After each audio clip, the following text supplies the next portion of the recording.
चलिए, US, Israel और Iran के कन्फ्लिक्ट को लेकर के हम आज एक कदम और आगे बढ़ते हैं। हमने इसके 2 लेक्चर अब तक टोटल डिलीवर कर दिए हैं।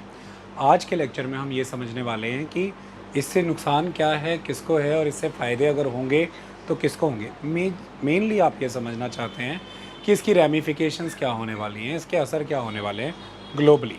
ओके, चलिए देखिए, जब भी आप जियोपॉलिटिक्स की बात करते हैं, हम यहाँ पर जियोपॉलिटिक्स की ही बात कर रहे हैं, तो जियोपॉलिटिक्स में बहुत सारी लेयर्स होती हैं, बहुत सारे डीप इंटरेस्ट होते हैं डिफरेंट स्टेट्स के, और वो डीप इंटरेस्ट कैसे काम करते हैं हमें वो समझना ज़रूरी है। यहाँ पर शुरुआत कहाँ से होती है इन चीज़ों की, इसको समझिए। पिछले कुछ समय से आप क्या नोटिस कर रहे हैं, आपको अमेरिका की तरफ से दुनिया भर पर लगाई जा रही टैरिफ्स नज़र आ रही हैं। यानी कि ऐसा लगता है जैसे किसी ने टैरिफ को या डिफरेंट टैक्सेस और ड्यूटीज़ को एक वेपन की तरह यूज़ करना शुरू कर दिया है। सवाल ये बनता है, ये वेपन क्या है, इस वेपन का पर्पस क्या है, इसका एम क्या है, वो क्या अचीव करना चाहता है। तो सिंपल एस्पेक्ट है कि पहले हम समझें ये टैक्सेस या ड्यूटीज़ जो टैरिफ के रूप में लगाई जा रही हैं क्या है। सिंपल एस्पेक्ट है, सपोज़ कि this is America, this is USA. विदेशों से कोई भी चीज़ जो अमेरिका में इंपोर्ट हो रही है, इंपोर्ट के टाइम पर उस पर ड्यूटी लगेगी। जैसे सपोज़ कीजिए कि मंडे को मान लीजिए इंडिया ने कोई मेडिसिन भेजी है अमेरिका, और जो उस समय तक वो ड्यूटी फ्री है, टैरिफ फ्री है, तो मेडिसिन का वो एक पैकेट अमेरिका में कॉस्ट हो रहा है ₹100। आप ऐसा मान लीजिए कि $1 100 का है, तो या तो $1 का हो गया वो, या ₹100 की चीज़ हो गई। लेकिन मान लीजिए कि मंडे रात 12 बजे के बाद ट्यूसडे सुबह से ही आपको उस पर 50% ड्यूटी पे करनी है, यानी कि इंपोर्ट ड्यूटी पे करनी है। तो वो चीज़ कितने की हो गई अब अमेरिका में, ₹150 की, यानी कि $1.5 की हो गई। मतलब आपने उस पर 50% ड्यूटी लगा दी है। जैसे ही वो चीज़ ₹150 की हो जाएगी, तो इसका रिज़ल्ट ये निकलेगा कि सेम मेडिसिन अमेरिकन वेंडर भी बना रहा था, और वो मेडिसिन अमेरिका में बनने के बाद अमेरिकन्स को मिलती थी $1.2 की, या इंडियन करेंसी में देखें तो ₹120 की। तो तब अमेरिकन्स इम्पोर्टेड मेडिसिन ले रहे थे जो इंडिया से आ रही थी, जो कि थी ₹100 की। लेकिन जैसे ही ड्यूटी लगा दी, तो वैसे ही वो मेडिसिन अब अमेरिका में, आप इंडिया मेडिसिन हो गई $1.5 की या ₹150 की, लेकिन अमेरिकन नेटिव मेडिसिन जो है वो ₹120 की या $1.2 की है। इसका मतलब आपने अमेरिकन मार्केट से इंडियन कंपनीज़ का शेयर धीरे धीरे श्रिंक कर दिया और उनको यहाँ से एलिमिनेट कर दिया। और इसका सीधा मतलब ये है कि इंडियन एक्सपोर्ट्स जो थे टू द अमेरिका, वो बहुत तेज़ी से श्रिंक हो गए। तो इंडियन एक्सपोर्ट्स श्रिंक हो गए बहुत तेज़ी से, ये एक बहुत इंपॉर्टेंट चीज़ है। इंडिया के फॉरेन एक्सचेंज रिज़र्व्स इसकी वजह से बहुत तेज़ी से कमज़ोर पड़ेंगे। इंडिया जो चीज़ें इंपोर्ट करता है उसकी पेमेंट उन्हें डॉलर्स में करनी है, तो इंडिया को डॉलर चाहिए, जो वो एक्सपोर्ट्स के वाया अब अर्न नहीं कर पा रहा है। तो ऐसे में उसके पास डॉलर कम है, पर डॉलर में भुगतान करना है, ये रिक्वायरमेंट एज इट इज़ बनी हुई है। तो उसे ज़्यादा से ज़्यादा भारतीय रुपये दे करके वो डॉलर लेने हैं। डॉलर की डिमांड बढ़ रही है, भारतीय रुपयों की मांग कम हो रही है। ऐसे में इंडियन रुपी जो है वो डेप्रिशिएट होना शुरू हो जाएगा, और भारत में अंदरूनी तौर पर महंगाई भी होगी। और जब भारत में महंगाई होगी तो भारत में बनने वाले प्रोडक्ट और महंगे होंगे, उनकी एक्सपोर्ट कॉम्पिटिटिवनेस और कॉम्प्रोमाइज़ हो जाएगी, हमारा एक्सपोर्ट शेयर ग्लोबली और श्रिंक हो जाएगा। इससे हमारे एक्सपोर्ट कॉम्पिटिशन्स कमज़ोर पड़ जाएंगे, हमारी अर्निंग्स कमज़ोर पड़ेंगी, फॉरेन एक्सचेंज रिज़र्व्स कमज़ोर पड़ेंगे, और सबसे बड़ी चीज़, भारत में रोज़गार पर बहुत भारी असर पड़ेगा, एम्प्लॉयमेंट पे। हम इन्हें एक्सपोर्ट के दम पर कर रही कमाइयों के दम पर विश्व भर से अच्छी टेक्नोलॉजी, अच्छी मशीन्स, अच्छी R&D लेकर के आते थे, इन सब में गिरावट आएगी। मतलब आप भारत के भविष्य को आघात पहुंचाते हैं। Future technologies, future innovations, future developments जो कि आपके मौजूदा स्केल ऑफ बिज़नेस को, आपके प्रोडक्ट्स को फ्यूचर रेडी करती हैं, आप उन चीज़ों से भी चूक जाएंगे। इससे आपके भविष्य में निर्माण होने वाले रोज़गार, भविष्य में आने वाली आमदनियाँ भी कॉम्प्रोमाइज़ हो जाएंगी। तो एक भारी नुकसान पहुंचता है अगर आप पर इस तरह से टैरिफ लगते हैं। पिछले कुछ समय के दौरान, लगभग पिछले 1.5 साल के दौरान, अमेरिका के राष्ट्रपति डोनाल्ड ट्रंप ने दुनिया भर की कई कंट्रीज़ पर ये टैरिफ लगाए। उनका कहना ये था कि अमेरिकन प्रोडक्ट्स पर इन कंट्रीज़ में एंट्रीज़ के समय टैरिफ लगता है, तो फिर हम रेसिप्रोकल ट्रैफिक टैरिफ लगाएंगे, इन पर भी उतने टैरिफ लगाएंगे जितना ये हम पर लगाते हैं। इसका एक सीधा सीधा असर भारत पर भी देखने को मिला, चीन पर भी देखने को मिला, मैक्सिको और रशिया पर भी देखने को मिला। हालांकि रशिया पर पहले से ही बहुत भारी सैंक्शंस लगी हुई हैं। इसका सीधा सीधा असर साउथ अफ्रीका पर भी देखने को मिला। मतलब ट्रंप ने इसे कैसे इस्तेमाल किया? ट्रंप का कहना था 2 चीज़ें होनी चाहिए। सबसे पहली चीज़ ये होनी चाहिए कि जो अमेरिकन कंपनीज़ विदेशों में जाकर के निवेश करके वहाँ पर प्रोड्यूस करती हैं, उनकी सस्ती लेबर, सस्ता लैंड, उनके नरम टैक्सेस, कमज़ोर टैक्सेस और नरम कानून, जो कि लेबर लॉज कमज़ोर हैं उनके, वेस्ट डिस्पोजेबल लॉज कमज़ोर हैं उनके इन्वायरमेंटल प्रोटेक्शन को लेकर के कानून कमज़ोर हैं। इन सब का फ़ायदा उठाने के लिए अमेरिकन कंपनी वहाँ जा कर के निवेश करके वहाँ प्रोड्यूस करके अमेरिका में एक्सपोर्ट करती हैं।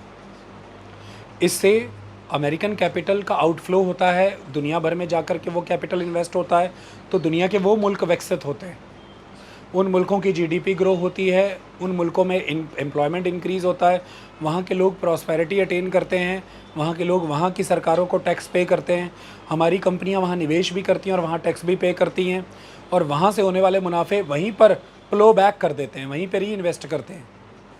इससे वो मुल्क मिलिटरीली ताकतवर होते हैं। वो मुल्क दूसरे मुल्कों के साथ मिलकर के रीजनल ब्लॉक बनाते हैं, जैसे कि ब्रिक्स, और अल्टीमेटली वो फिर ग्लोबली अमेरिका अगर किसी इंटरनेशनल ऑर्गेनाइजेशंस में या किसी भी अंतर्राष्ट्रीय मंच पर या अपने अंदरूनी राजनीति में भी कोई ऐसे कदम उठाने जाता है जिससे अमेरिकन को फ़ायदा हो, तो वो लोग बराबर रिटेलिएटरी और रेसिप्रोकल स्टांस अपनाते हैं कि अमेरिका ये ना करे। मतलब हमारी कंपनियां उन लोगों को इस तरह से मजबूत कर रही हैं कि वो लोग भविष्य में हमें आंख दिखाएं, और आज भी दिखा रहे हैं। मतलब वो इस परिस्थिति तक हमें ले आए हैं कि आज हम अमेरिकन्स की भलाई के लिए बात भी करें तो उन्हें दिक्कत है। हम अमेरिकन फर्स्ट पॉलिसी तक नहीं अपना पा रहे हैं। वो हमें ये कह करके ह्यूमिलिएट करते हैं कि अंतर्राष्ट्रीय मंचों पर हम आपका विरोध करेंगे। वो हमें ये कहते हैं कि आप अगर टैरिफ लगाएंगे हम बराबर लगाएंगे। वो हमें ये कहते हैं कि आओ देख लेते हैं इंडो पैसिफिक रीजन में आपका क्या रोल है, देख लेते हैं, आइए बराबर कर लीजिए। वो हमें आंख दिखा रहे हैं क्योंकि इतनी वेल्थ के कारण उनकी मिलिट्री स्ट्रांग हो चुकी है, क्योंकि वो एक बड़ी मार्केट्स आज की डेट में बन चुकी हैं। क्यों? उनके पास अच्छा खासा टैक्स है, वो तेज़ी से बड़ी अर्थव्यवस्थाएं बनते चले जा रहे हैं, और इस सबके पीछे का कारण उनकी इकोनॉमिक प्रॉस्पेरिटी और डेवलपमेंट है, और उसका कारण हमारे ही द्वारा दिए गए उन्हें फाइनेंशियल सपोर्ट्स हैं, हमारे द्वारा वहाँ पर की गई इन्वेस्टमेंट्स हैं, और हमारे ही द्वारा उन्हें दिए गए ड्यूटी फ्री एक्सेस हैं। हमने उनके मुल्क में बनी चीज़ें, चाहे वो हमारी कंपनियों ने बनाई या उनकी कंपनियों ने बनाई, उन्हें अपने मुल्क में ड्यूटी फ्री एक्सेस प्रोवाइड किया। हमने उन्हें सॉफ्ट लोन्स दिए, ग्रांट दी, एड दी, सपोर्ट किया, हमने उनकी मार्केट्स को डेवलप किया, और फाइनल रिजल्ट ये निकला कि आज वो हमारे बराबर खड़े होकर के हम जब अपने हितों की बात करते हैं तो हमें बराबर टक्कर देते हैं, और वो ये कहते हैं कि ऐसा नहीं हो सकता। इससे हम पिछड़ते चले जा रहे हैं। मतलब अमेरिका ने ये कहना शुरू किया कि 1945 वर्ल्ड वार 2 के अंत होने से जब गैट एग्जिस्टेंस में आया, the general agreement on trade and tariff, जो 1995 में जाकर के WTO बन गया, वर्ल्ड ट्रेड ऑर्गेनाइजेशन। 1945 के सेकेंड वॉर के एंड के साथ ही यूनाइटेड नेशंस ऑर्गेनाइजेशन एग्जिस्टेंस में आई। इसी समय में वर्ल्ड बैंक एग्जिस्टेंस में आया, और IMF international monetary fund existence में आया। UNO का बनना, इंटरनेशनल मॉनेटरी फंड का एग्जिस्टेंस में आना, वर्ल्ड बैंक एग्जिस्टेंस में आना, गैट का एग्जिस्टेंस में आना, थोड़े समय बाद यूरोपियन यूनियन का एग्जिस्टेंस में आना, और तेज़ी से डॉलर एक इंटरनेशनल रिज़र्व करेंसी बनना और इंटरनेशनल कमर्शियल करेंसी, यानी कि जितने भी लेन देन हो रहे हैं ट्रेडिंग करेंसी बनना। इन सब चीज़ों ने मिल कर के वर्ल्ड लेवल पर एक ऑर्डर इस्टेब्लिश किया था। वो कहते हैं कि देयर वाज ऑर्डर, एक व्यवस्था थी जिसे सभी मुल्क मिल कर के फॉलो करते थे। लेकिन आप देखेंगे तो इस ऑर्डर के सेंटर में USA था। USA was there in the centre of that order. USA prime manufacturer था उस समय में, प्राइम प्रोड्यूसर था, और प्राइम एक्सपोर्टर था उस समय में चीज़ों का। तो ऐसे में यूनाइटेड नेशंस के द्वारा दुनिया भर को दी जा रही ग्रांट और एड उन सेक्टर्स में दी जाती थी, चाहे वो एग्रीकल्चर के फील्ड में हो, चाहे वो लैंड डेवलपमेंट हो, चाहे वो एजुकेशन की फील्ड में हो, चाहे वो हेल्थ इंफ्रास्ट्रक्चर की फील्ड में हो, ताकि वो गुड्स और वो सर्विसेज बेटर कंज्यूम की जा सके उन मुल्कों में जिन गुड्स और सर्विसेज का प्राइमरी प्रोड्यूसर अमेरिका है। और ये सारी ग्रांट्स, ये सारे लोन्स अगर इन बड़े अंतर्राष्ट्रीय इंटरनेशनल ऑर्गेनाइजेशंस के द्वारा चैनलाइज होते हैं, जिसमें कि एक लार्जर कंट्रीब्यूटर अमेरिका ही है, तो ऐसे में देर सवेर नहीं तो ये लोन वापस आएंगे ही। ये ग्रांट्स जो हैं, इन ग्रांट्स के तहत जो पैकेज है, उस पैकेज में ये शर्तें हैं कि आपको इतना प्रोडक्ट कंज्यूम करना है, वो प्रोडक्ट किस मुल्क से आ रहा है ये देखना ज़रूरी है। आपको अपने हेल्थ सेक्टर में इसी इक्विपमेंट्स को, इन्हीं ब्रांड्स को, इन्हीं मेडिसिन को प्रमोट करना है। वो इक्विपमेंट्स, वो ब्रांड्स, वो मेडिसिन कहाँ से आ रही हैं देखना ज़रूरी है। तो ग्रांट एक पैकेज के रूप में आ रहा है, असिस्टेंस किसी खास एरिया में आ रही है, सॉफ्ट लोन है तो किसी खास शर्तों के साथ आ रहा है कि 100 करोड़ दिया जा रहा है, जिसमें से 50 करोड़ की आपको ये चीज़ें खरीदनी है जो हमसे मिलेनी है और वो इस कीमत में मिलेंगी। तो मतलब there was a world order. वो वर्ल्ड ऑर्डर, उस वर्ल्ड ऑर्डर के सेंटर में एक शक्ति है। वह शक्ति उस वर्ल्ड ऑर्डर को बनाए रखने के लिए जो समर्थन देना जरूरी है, अंतर्राष्ट्रीय संस्थाओं के साथ जुड़ करके वो समर्थन दे रही है। चाहे वो अपने मुल्क में उन चीज़ों की इंपोर्ट ड्यूटी घटा करके, जैसे उदाहरण देना चाहता हूँ, आज का फैसला है कि चीन ने अफ्रीका के सभी मुल्कों के लिए चीन को हो रहे अफ्रीकन एक्सपोर्ट पर एब्सोल्युटली हर प्रोडक्ट पर 0 टैरिफ कर दिया है। मतलब अब अफ्रीका से अगर कोई चीज़ चीन में इंपोर्ट होगी तो वो एब्सोल्युटली 0 टैरिफ हो गई है। और जबकि इसी समय में अफ्रीका का जो लॉन्ग टर्म एसोसिएट है, the long term partner America, वो लगातार उन पर टैरिफ लगाते जा रहा है। लेकिन आपको इसकी डीपर लेयर में जाना होगा, ये इतना इजी नहीं है। सवाल ये खड़ा होता है कि अफ्रीका चीन को एक्सपोर्ट क्या करता है। जरा दिमाग लड़ाइए, सारी स्टोरी बदल जाएगी। अफ्रीका चीन को मेजॉरली रॉ मटेरियल्स एक्सपोर्ट करता है, रॉ मटेरियल्स, अनफिनिश्ड प्रोडक्ट्स। और अगर वो 0 टैरिफ पे आ गया तो बहुत आसानी से एक्सेस होगा चीन को वो चीज़ें, और उल्टा सस्ती एक्सेस होंगी। और उन चीज़ों को फाइनली फिनिश्ड प्रोडक्ट के रूप में जब अफ्रीका, चीन पूरी दुनिया को बेचेगा तो सस्ता बेच पाएगा, और जब सस्ता बेच पाएगा तो larger export market share occupy कर पाएगा। तो ये क्या उसका इस चीज़ से निपटने का एक तरीका नहीं है? कौन सी चीज़? जरा ध्यान से देखिए, अब तक चाइना अगर एक एक्सपोर्टिंग इकोनॉमी है जो एक्सपोर्ट करता है, उस एक्सपोर्टिंग इकोनॉमी में उसे ऑलरेडी ही उसके कॉम्पिटिटर्स के मुकाबले कोई चीज़ बेटर प्लेस करती है, और वो क्या है? लंबे समय से यूएसए के द्वारा लगाई गई वेनेजुएला पे, रशिया पे और ईरान पे जो सैंक्शंस लगाई गई थी, जिन सैंक्शंस के कारण इनके ऊपर बहुत सारे आर्थिक प्रतिबंध थे, इकोनॉमिक रिस्ट्रिक्शंस थी, जिसकी वजह से इनको अगर सस्टेन करना है तो इनका जो एक रिसोर्स है वो इन्हें ग्लोबली बेचना है, जो मेजॉरली ऑयल है, क्रूड है, और इन पे सैंक्शंस हैं। तो दुनिया के मेजॉरिटी कंट्रीज़ इनसे वो ऑयल नहीं लेंगी, क्योंकि उन्हें उन सैंक्शंस का डर है, अमेरिका का डर है। तो ऐसे में इन मुल्कों को अपनी सस्टेनेंस के लिए वो ऑयल बेचना भी है। तो ये ऑयल ये बहुत ही डिस्काउंटेड रेट पे उस किसी को बेच सकती हैं जो ये ऑयल ले रहा है, और वो चाइना था। तो चाइना ऑलरेडी ही अपने पीयर ग्रुप मेंबर्स, अब यानी कि भारत है या कई और मुल्क हैं जिनके साथ वो इकोनॉमिक कंपटीशन रखता है, उनके मुकाबले permanent long term strategic agreements के तहत बहुत ही कम कीमतों पर ऑयल ले रहा था। और उस कम कीमतों पर लिए गए ऑयल के कारण उसका इंडस्ट्रियल प्रोडक्ट तो ऑलरेडी ही अदर कंट्रीज़ के मुकाबले चीपर हो जाता है। जो सेम कंट्री उस प्रोडक्ट में चाइना के साथ ग्लोबली compete कर रही है, जो कि उसका पूरा पर बैरल दाम पे कर रही है, लेकिन उससे कई गुना दाम चीन पे कर रहा है, तो उस प्रोडक्ट में तो चीन पहले ही कॉम्पिटिटिव एज ले गया है, और ऐसे में चीन बेटर मार्केट शेयर ऑक्यूपाई कर जाएगा। और ऐसे में अगर चीन के द्वारा की जा रही इन कारगुजारियों के तहत ये जो नया वर्ल्ड विकसित हो रहा है, जो कि धीरे धीरे इंक्लाइन हो रहा है चाइना की इस एक्सपोर्ट स्ट्रेटजी के साथ, चाइना की इन्वेस्टमेंट स्ट्रेटजी के साथ, तो ये नया ऑर्डर तो उस पुराने ऑर्डर के सेंटर में रह रही कंट्री के इंटरेस्ट को सर्व नहीं करेगा, और वो कंट्री अमेरिका थी।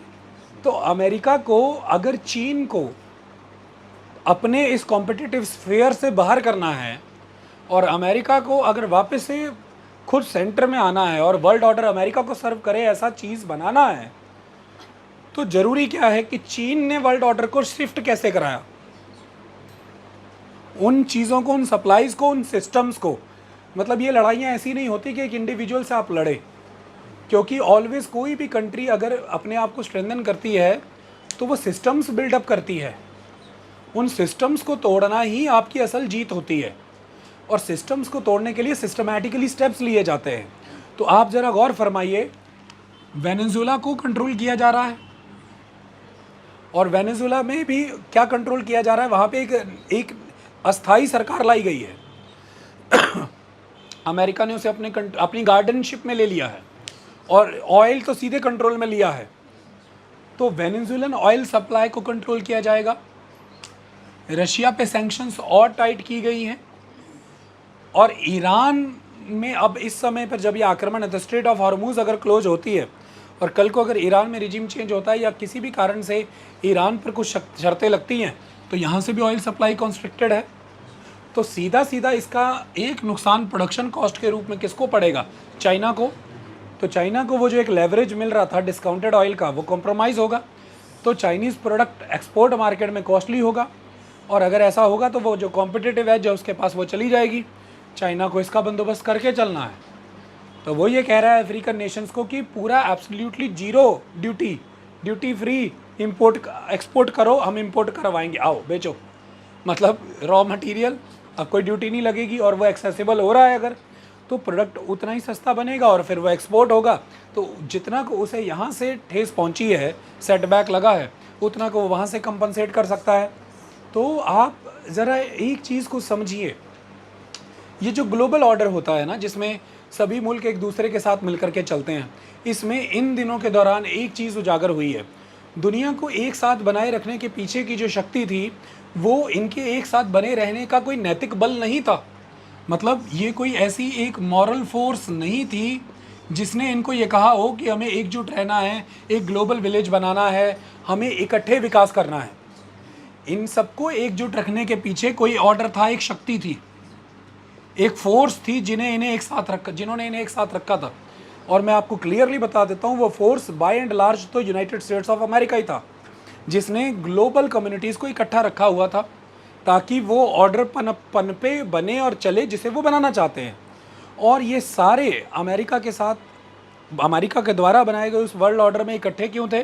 क्योंकि किसी न किसी कारण से अमेरिका के साथ जुड़े रहने और उस वर्ल्ड ऑर्डर में बने रहने से, इकट्ठे रहने से, इन सबके अपने अपने वेस्टेड इंटरेस्ट सर्व होते थे। इस बात को समझा आपने? पिछले कुछ महीनों के दौरान अमेरिका के द्वारा तेज़ी से अपने आप को World Health Organization, United Nations, international climate agreement से जब दूर कर लिया गया है या बाहर कर लिया गया है, थोक के भाव उसने 60-70 ऑर्गेनाइजेशनों से खुद को बाहर कर लिया है।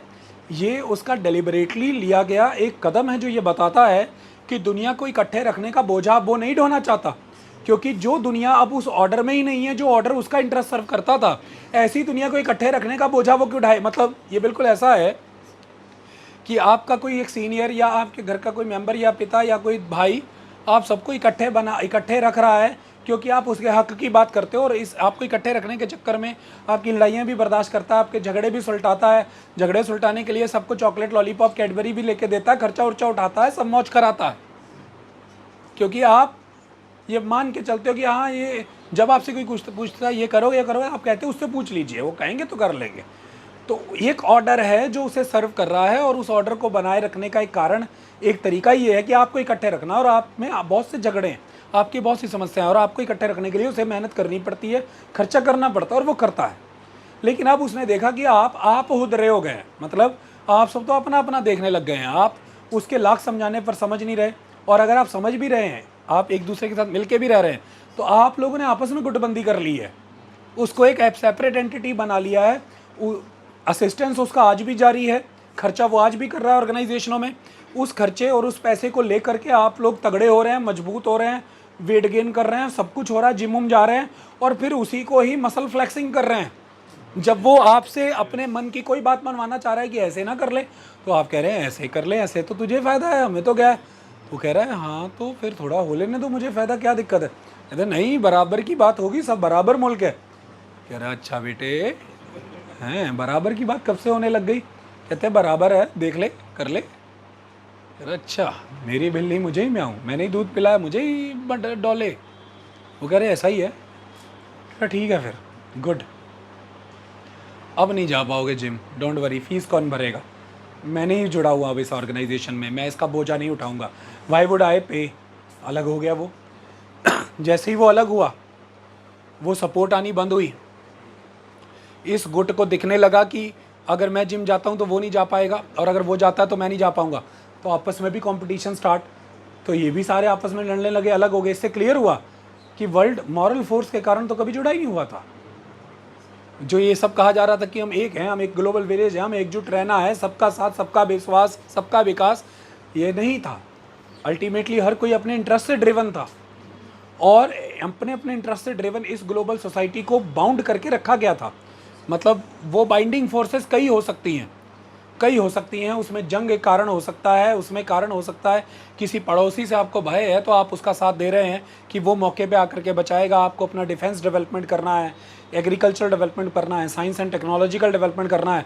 आपको अपने बड़े पड़ोसी का खतरा, पॉसिबिलिटी है कि ताइवान को चीन का खतरा है, पॉसिबिलिटी है कि साउथ कोरिया को नॉर्थ कोरिया और रशिया का खतरा है। पॉसिबिलिटीज़ कई हैं, इसमें से तो कोई मनाही नहीं की जा सकती है, और बड़े सारे कारण हो सकते हैं। तो आप उस अलायंस में, उस वर्ल्ड ऑर्डर में हैं, आपको जैसा कहा जा रहा है आप कर रहे हैं। लेकिन जैसे जैसे आप आत्मनिर्भर होने लगे हैं, मजबूत होने लगे हैं, आप उस ऑर्डर को चुनौती दे रहे हैं। और जब आपने उस ऑर्डर को ही चुनौती दे दी और आप एक नया ऑर्डर बनाना चाह रहे हैं, ऑर्डर को रिफॉर्म करना चाह रहे हैं, तो ये नया ऑर्डर उसे सर्व नहीं करेगा जिसने इतना कुछ झोंक कर, लगा कर, दे कर वो ऑर्डर बनाया था। तो वो ये कह रहा है जब वो ऑर्डर ही नहीं रहा तो तुम भी मेरे नहीं रहे, चलो ठीक है, अपना अपना देखते हैं, चलो जाओ। So the question is America first. Simple कहानी है, क्योंकि दौर बदल गया। तब प्रोड्यूसर वो थे, मैन्युफैक्चरर वो थे, एक्सपोर्टर वो थे। तो एक्सपोर्ट सप्लाई चेन्स मेंटेन रखने के लिए ऐसे फ़ोन करना नहीं है कि ओ लड़ना नहीं है, हेलो, नहीं लड़ना ज़रूरी है, क्योंकि वहाँ से पानी के जहाज़ गुजर रहे हैं, पायरेट वहाँ पर लूट रहे हैं। तो एरिट्रिया को कहना है कि नहीं देखो, कंट्रोल करो सोमालिया सोमालियन पायरेट्स को कंट्रोल करो। वो कह रहे हैं कंट्रोल कैसे करें, ना पैसा है, ना सेना है, ना कुछ है, कुछ डेवलपमेंट नहीं। कहते पैसा भेज रहा हूँ मैं, देखो कोई बात नहीं, कितना पैसा चाहिए। कहते 2-4 हज़ार तो पायरेट्स कंट्रोल करने में लग जाएगा, और 5-10 हज़ार हमको भी चाहिए अपना डेवलपमेंट। कि ठीक है मैं कर रहा हूँ डेवलपमेंट, सड़कें बनाओ, बंदरगाह के किनारे किनारे सड़क बनाओ, लोगों को रोज़गार दो, ओके, अपने कैप्टन पैदा करो नए कम तनख्वाह वाले। अमेरिका है थोड़ा ना मैं कैप्टन भेजूंगा पानी के जहाज वाले। कहते इसके लिए तो फिर हर साल लगेगा मतलब 3,000 करोड़। कहते मैं वो करवा रहा हूँ, चैनलाइज वर्ल्ड बैंक के वाया, इधर से WHO के वाया, कुछ कुछ कर रहे हैं हम। इस बार का बजट उनका है 1 लाख करोड़ का, 60,000 करोड़ मैं ही दे रहा हूँ, उसमें आ जाएगा तुम तक पैसा, कोई बात नहीं। कहते हैं पैसा आ जाएगा हुजूर, तो वहाँ से निकाल देंगे, पानी का जहाज भी निकलेगा, पायरेट भी कंट्रोल होंगे, सब होगा, वर्ल्ड ऑर्डर बना रहेगा, डन। लेकिन धीरे धीरे अब और तरक्की चाहिए, तो मान लीजिए वही मुल्क, कोई XYZ मुल्क, वो उसको हो सकता है चीन बुलाए कि इधर सड़क चाहिए, बेल्ट चाहिए, बेल्ट एंड रोड इनिशिएटिव जैसा कुछ चाहिए, बेल्ट रोड, बंदरगाह, हवाई पट्टियाँ, विकास, एजुकेशन, स्कूल। कहता हाँ ये सब तो चाहिए। एक ऐसा लोन चाहिए जो हमेशा के लिए मिल जाता है, वापस भी नहीं करना पड़ता बहुत कम रेट पे। कहते हैं हाँ वो तो सबसे ज़्यादा चाहिए। कहते लेकिन कभी तो करना पड़ेगा। कहते हाँ वो कभी कर देंगे। कहते ठीक है कोई बात नहीं, ले लो, लेकिन पहली किस्त ही ऐसी है, उसके बाद वाले सक्सेसिव लोन जो है वो बहुत टाइम पे और इस रेट पे वापस करने। कहते हाँ सक्सेसिव वाले की ज़रूरत ही नहीं पड़ेगी। तो वो ज़रूरत हम पड़वा देंगे, डोंट वरी, पहली खेप तो उठा। तो पहली खेप उठाते हैं, थोड़ी सी सड़क, थोड़ी सी हवाई पट्टी, थोड़ा सा कुछ कराते, लोग बाग रोज़गार मिलता है, उनको ललक लग जाती। कहते अगला रोज़गार नहीं आ रहा है, आगे सड़क नहीं बन रही। कहते आगे सड़क के लिए पैसा ख़त्म हो गया। तो कहते चीन तो पैसा देने को तैयार खड़ा है, पैसा लो। कहते वो पैसा शर्त के साथ आएगा, वो शॉर्ट टाइम में वापस करना, इंटरेस्ट भी ज़्यादा है, और नहीं देंगे तो ये जो इंफ्रास्ट्रक्चर बना रहा है इस पर सिविलियन कंट्रोल उसका हो जाएगा। हाँ तो कहते ठीक है, बनाए भी वो, चलाए भी वो, इसमें क्या दिक्कत है, कर दो। कहते पक्का ओके। कहते हाँ हम लोग को डेवलपमेंट चाहिए, AC चाहिए, स्कूल चाहिए, कॉलेज चाहिए, गाड़ी चाहिए, बस जैसे करके करो। वो पुरानी वाली जो ग्रांट और लोन आता है जिसमें खाली बेसिक प्राइमरी एजुकेशन होता है, खाली बाटे में चावल होता है, दाल होता है और खाली टीका लगता है, वैक्सीनेशन, वो सब नहीं, अब आगे का इलाज भी चाहिए। कहते वो सब तो ठीक है। फिर तो नए करार, नए अग्रीमेंट, नए समझौते। अमेरिका फ़ोन कर रहा है, कहते नया करार किया है उधर चीन के साथ। कहते हैं हाँ माई बाप, क्यों, मैं कम पढ़ रहा था। कहते आप तो देखिए दाल चावल मिलता है, प्राइमरी एजुकेशन मिलता है, सब आगे का। बहुत लोग बाग चीख मार रहे थे कि आगे का भी चाहिए, नहीं तो सरकार गिरा देंगे, सेना कह रही थी तुमको तख्ता पलट कर देंगे। कहते आगे का चाहिए तुमको, है ना, डेवलपमेंट चाहिए। अब फिल्मों में यही सब तो होता है। अब तुमको सब अच्छा लगने लगा, सब दिखने लगा अब ज़्यादा, है ना, अब मैं कम पढ़ रहा हूँ ना। कहते अब ऐसा तो नहीं है सर, आप लोग तो इतना डेवलप लोग हैं, अब थोड़ा हम लोग का भी तो देखिए। तो ठीक है, करो करो उसके साथ करार करो, कोई नहीं, बाद में मुझे मत बुलाना, फिर मैं नहीं आऊँगा। कहते ठीक है सर, देखेंगे, प्रॉब्लम हुआ तो देखेंगे। ठीक है, कहते कर फिर चल। तो देखा बारी बारी से सब स्लिप हो रहे हैं, नई नई रीजनल ऑर्गेनाइजेशन, नए नए समझौते, और धीरे धीरे ऐसे कह रहे हैं कि डॉलर के बिना ट्रेड करेंगे, डी डॉलराइजेशन कर देंगे, म्यूचुअल करेंसियों में ट्रेड करेंगे। अरे अच्छा बेटा, हम ही से सब लेके बुनियादी ढांचे बना के रोज अखबारों में सुर्खियां बन रहे हैं कि डॉलर में ट्रेड नहीं करेंगे, अमेरिका की निर्भरता से पूरी तरह बचना है। कोई बात नहीं, ठीक है। तो ये सब जब लंबे समय तक चला तो ग्लोबली एक बड़ा शिफ्ट आया, ऑर्डर चेंज हुआ, या उस ऑर्डर को कोई धकेल रहा है कि चेंज हो चेंज हो चेंज हो। अब समझौते बराबरी के मंच से करेंगे, एक ऊंचा एक नीचे के मंच से नहीं। अब समझौते डिक्टेट नहीं होंगे, अब संधियां बराबरी मंच से होंगी। ऐसे नहीं कि एक ने बता दी दूसरे ने मान ली, चलता रहा ये। और जब जब अमेरिका ने इसका विरोध करना चाहा तो कहा कि क्यों, आप तो कहते हैं लोकतंत्र होना चाहिए, आप तो कहते हैं ग्लोबल डेवलपमेंट होना चाहिए। सरकारें क्या करती, पत्रकार सामने होते थे चुप हो जाते थे, कहते हाँ कहते थे यही थे हम। तो एक ऐसे लीडर की जरूरत थी जो ये कहे कि नहीं, अगर ये हम कहते थे तो हम बेवकूफ़ थे, अब नहीं कहते, चल निकल। तो पत्रकार आके कहे कि अमेरिका एक ओल्डेस्ट सबसे बड़ी डेमोक्रेसी, ऐसा करके उसकी जिम्मेदारी नहीं सबका विकास करना। कहते हैं हाँ, उसकी जिम्मेदारी नहीं है सबका विकास करना, सब अपना अपना विकास करें, उनकी भी जिम्मेदारी, वो भी डेमोक्रेसी बने, हम अपने दम पे बने हैं ना, उनको ही बनना है। कहते अच्छा, ऐसे आपने एक मुल्क का राष्ट्रपति उठा लिया, ये सही गलत बात नहीं है, वहाँ के लोग ही कह रहे थे उठा लो तो उठा लिया, ये क्या बात है। मतलब रोज कुछ ना कुछ आप कर रहे हैं, जरूरी है, रोज काम करेंगे तभी अमेरिका वापस से ग्रेट होगा। ऐसे अमेरिका ऐसी पॉलिसी तो फॉलो नहीं करता प्रोटेक्शनिज्म की, आपने इतनी इतनी ड्यूटियाँ लगा दी, आप प्रोटेक्शनिस्ट हो रहे हैं। ग्लोबल ऑर्डर का क्या होगा, आप वापस से पिछड़ जाएंगे। ऐसा ग्लोबल ऑर्डर नहीं चाहिए जो अमेरिका को ही खा जाए, समझ में आई। ऑर्डर ऑलवेज रहेगा, उस ऑर्डर को ट्रांसफॉर्म होने की ज़रूरत है। ऑर्डर ट्रांसफॉर्मेशन मांग रहा था, बात सही है, लेकिन ट्रांसफॉर्मेशन वो नहीं होगी जो वो डिसाइड करेंगे, ट्रांसफॉर्मेशन होगी वापस से वही होगी जो हम चाह रहे हैं। That's the thing. तो आप जरा इसको देखिए, it is a larger aspect, it is a larger aspect. अगर आप ये कहते हैं कि अमेरिका को फिर से वही ग्लोरी अचीव करनी है, ये दिक्कत वाली बात नहीं है, लेकिन सवाल यह है अमेरिका ग्लोरी किसे मानता है। अगर आप ये कहते हैं कि अमेरिका को फिर से महान होना है तो ये गलत नहीं है, लेकिन सवाल यह है कि अमेरिका का महान होने का मतलब दूसरों के लिए क्या है। क्या इसका मतलब ये है जो उनके अधिकारी आकर के भारत में रायसीना डायलॉग में कहते हैं कि अमेरिका और भारत के साथ जो साझा समझौता होगा उसमें अमेरिका बड़ा बनेगा, भारत भी बड़ा बने, लेकिन वो गलतियां नहीं होंगी जो चीन के साथ की हैं। अब हम चीन के जैसे किसी और को उतना बड़ा नहीं बनाएंगे कि कल को वो हमारे इंटरेस्ट साबोटेज कर ले। मतलब क्लियरली स्पेल्ट आउट है कि अमेरिका और आपका जो रिश्ता रहने वाला है उसमें अमेरिका पहले अपने इंटरेस्ट ही देख करके चलने वाला है, दैट्स ऑल। उस पर कोई फर्दर मॉरल बर्डन नहीं है। अब ऐसे में आप अपना म्यूचुअल बेनिफिट कैलकुलेट कर लीजिए, अगर आपको बेनिफिट नज़र आता है तो आ जाइए, वरना रहने दीजिए, कोई दिक्कत नहीं। लेकिन मॉरलिटी से ड्रिवन समझौते अगर आप चाहेंगे हमसे कि हम अपने ट्रेजरी को ड्रेन करके, हम अपने खजानों को खाली करके, अपने लोगों को बेरोज़गार करके, अपने मुल्क को कमज़ोर करके और अपने निवेशकों के हाथों झुक करके दुनिया भर में निवेश बढ़ा करके अपने ही मुल्क को खाली कर रहे हैं, तो ये अब नहीं हो पाएगा। हमारे निवेशक बड़े इसलिए बने थे क्योंकि हमारा मुल्क बड़ा बना था, हमारा मुल्क इसलिए बड़ा बना था क्योंकि उस मुल्क ने बड़ी कमाइयाँ की थी, और वो इसलिए नहीं की थी जैसे हम आज चल रहे हैं। ऐसे चलेंगे तो मुल्क खाली और खोखला हो जाएगा, और फिर उस मुल्क से कोई बड़ा निवेशक ही नहीं होगा। तो वो निवेशक कल को फिर लड़ाई भी क्या करेगा कि आप इंपोर्ट ड्यूटियाँ घटाइए।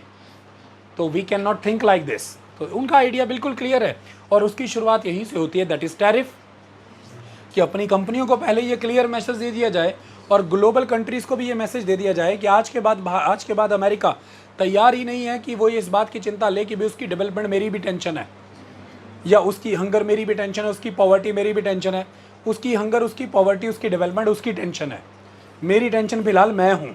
मुझे मेरी हंगर, मेरे लोगों का बेरोज़गार, मेरी डेवलपमेंट देखनी है और ये सब जब मैं देख लूँगा सारा कुछ सेटल हो जाएगा।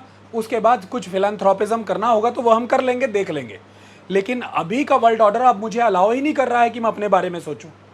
तो मुझे अगर अब अपने बारे में सोचना है तो पहले वर्ल्ड ऑर्डर इधर लाना पड़ेगा, और वर्ल्ड ऑर्डर इधर लाने के लिए शुरुआत में तो पहले वो स्टेप्स अपनाने पड़ेंगे कि वर्ल्ड ऑर्डर की जो स्ट्रिंग्स लूज़ हुई हैं उन्हें ग्रिप में लिया जाए।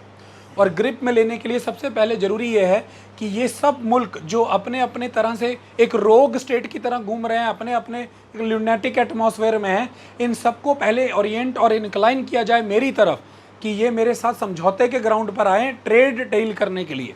और वो तभी होगा जब एक बार हम तंत्र को और व्यवस्था को अच्छे से हिलाएंगे, और टैरिफ फीस का एक तरीका वही करेगा, वो हम करेंगे।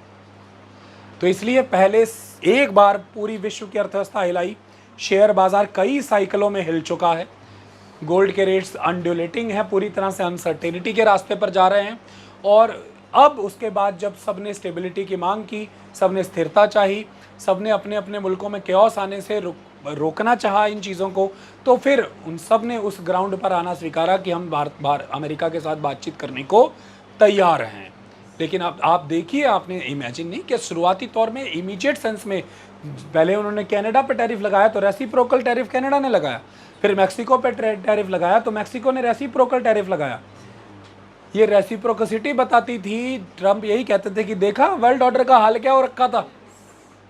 इसे हिंदी पंजाबी में कहते हैं कि इन्हें चामड़े पे लोग कि ये इतना सिर चढ़े हुए तो देख लो। वो तो हम फर्म रहे हैं, सस्टेन रहे हैं कि अच्छा रेसिप्रोकल टैरिफ लगाओ लगाओ, रेसिप्रोकल देखते हैं कौन सस्टेन करता है टैरिफ में। और रिजल्ट ये निकला कि सस्टेन नहीं हो पाए मुल्क, उन्हें आना पड़ा ट्रेड डील पे और अग्रीमेंट्स पर। और वो ट्रेड डील और वो अग्रीमेंट्स, ये फैक्ट बात है कि अमेरिका को अपने पिछले टैरिफ्स के मुकाबले ज़्यादा बेटर प्लेस करते हैं। वो ट्रेड डील उसके लिए ज़्यादा अपॉर्चुनिटीज़ क्रिएट कर रही हैं, उसको ज़्यादा आउटकम दे रही हैं अगर वो उसे टाइमली यूटिलाइज कर पाए तो ये एक लार्जर वर्ल्ड ऑर्डर को, जो वर्ल्ड ऑर्डर हाथ से स्लिप हो रहा था या निकल रहा था, उसे फिर से रीगेन करके, कंट्रोल करके उसकी पाइवोटल पोजीशन पर आना, उसके सेंटर में आना, उसका एक टूल है दैट जिसे आप वेपन कह रहे हैं, the tariff is the main aspect. अब इसी व्यवस्था में, इसी प्रक्रिया में कई चीज़ें और आ जाती हैं। वो कैसे? आप इन चीज़ों को समझिए। आपको क्या लगता है कि ये चीज़ें ऐसी हैं कि सही मायने में कहीं पर कोई न्यूक्लियर बम बन रहे हैं? अगर बन भी रहे हैं वो एक डिफरेंट मैटर है, हम उस पर चर्चा करेंगे। या कहीं पर कोई एक शासक कहीं पर कोई अत्याचारी शासन चला रहा है और वहाँ के लोगों को अधिकार नहीं दे रहा है, ये एक बड़ा सवाल है। क्या लड़ाइयाँ इसके लिए हैं? आप ज़रा इसे देखिए तो ये whole aspect is about the global order. आप किसे मजबूत बनाना चाहते हैं, किसे कमज़ोर करना चाहते हैं, आप किसे ताकतवर बनाना चाहते हैं, that is what the aspect is. एक एक करके इसको देखते चले जाएं तो आपको चीज़ें क्लियर हो जाएंगी, आपको समझ आ जाएगा। ज़रा ध्यान से देखिए, चीन के ऊपर इन चीज़ों का क्या असर पड़ने वाला है और खुद अमेरिका के ऊपर भी इन चीज़ों का क्या असर पड़ने वाला है। इसको ज़रा इमेजिन करिए। चीन पर इसके दोनों तरह के असर पड़ सकते हैं। इट डिपेंड्स कि चीन इस पर कदम क्या उठाता है। सबसे पहली चीज़, चीन ये बात जानता था कि ऐसी गतिविधियां हो सकती हैं। आप सबको पता हो तो जून 2025 में ही इज़राइल के द्वारा ईरान पर उस समय में मिसाइल्स दागी गई थी और उसका नाम था ऑपरेशन राइजिंग लायन। और उसी समय में आपको पता हो तो अमेरिका ने B-2 बॉम्बर्स भेज करके जो अंडरग्राउंड न्यूक्लियर फैसिलिटीज़ हैं, अपेरेंटली जो अंडरग्राउंड न्यूक्लियर फैसिलिटीज़ हैं ईरान की, उन्हें डिवास्टेट करने का दावा किया था। मतलब उस समय में ये बात एक तौर पर तो स्पष्ट हो चुकी थी कि इज़राइल और ईरान में सीधे संघर्ष हो सकते हैं। और ये पहला मौका था, मैं आपको बता दूं, ये फर्स्ट इंस्टांस था अब तक के ईरान इज़राइल के इतिहास में कि जब इज़राइल ने सीधे ईरान पर आक्रमण किया था। इसके पहले तक की जो कन्फ्लिक्ट्स होते थे वो प्रॉक्सीज़ के साथ होते थे, जैसे हिजबुल्लाह के साथ हो गए, हुथीज़ के साथ हो गए, या हमास के साथ हो गए, या फिर आप जो इराकी ग्रुप हैं उनके साथ हो गए। लेकिन सीधे तौर पर सीधे ईरान के साथ स्कर्मिशेस होना, इसका पहला एपिसोड था ऑपरेशन राइजिंग लायन। उस दिन से लेकर के अब तक चीन क्या कर रहा है आपको ये पता होना चाहिए।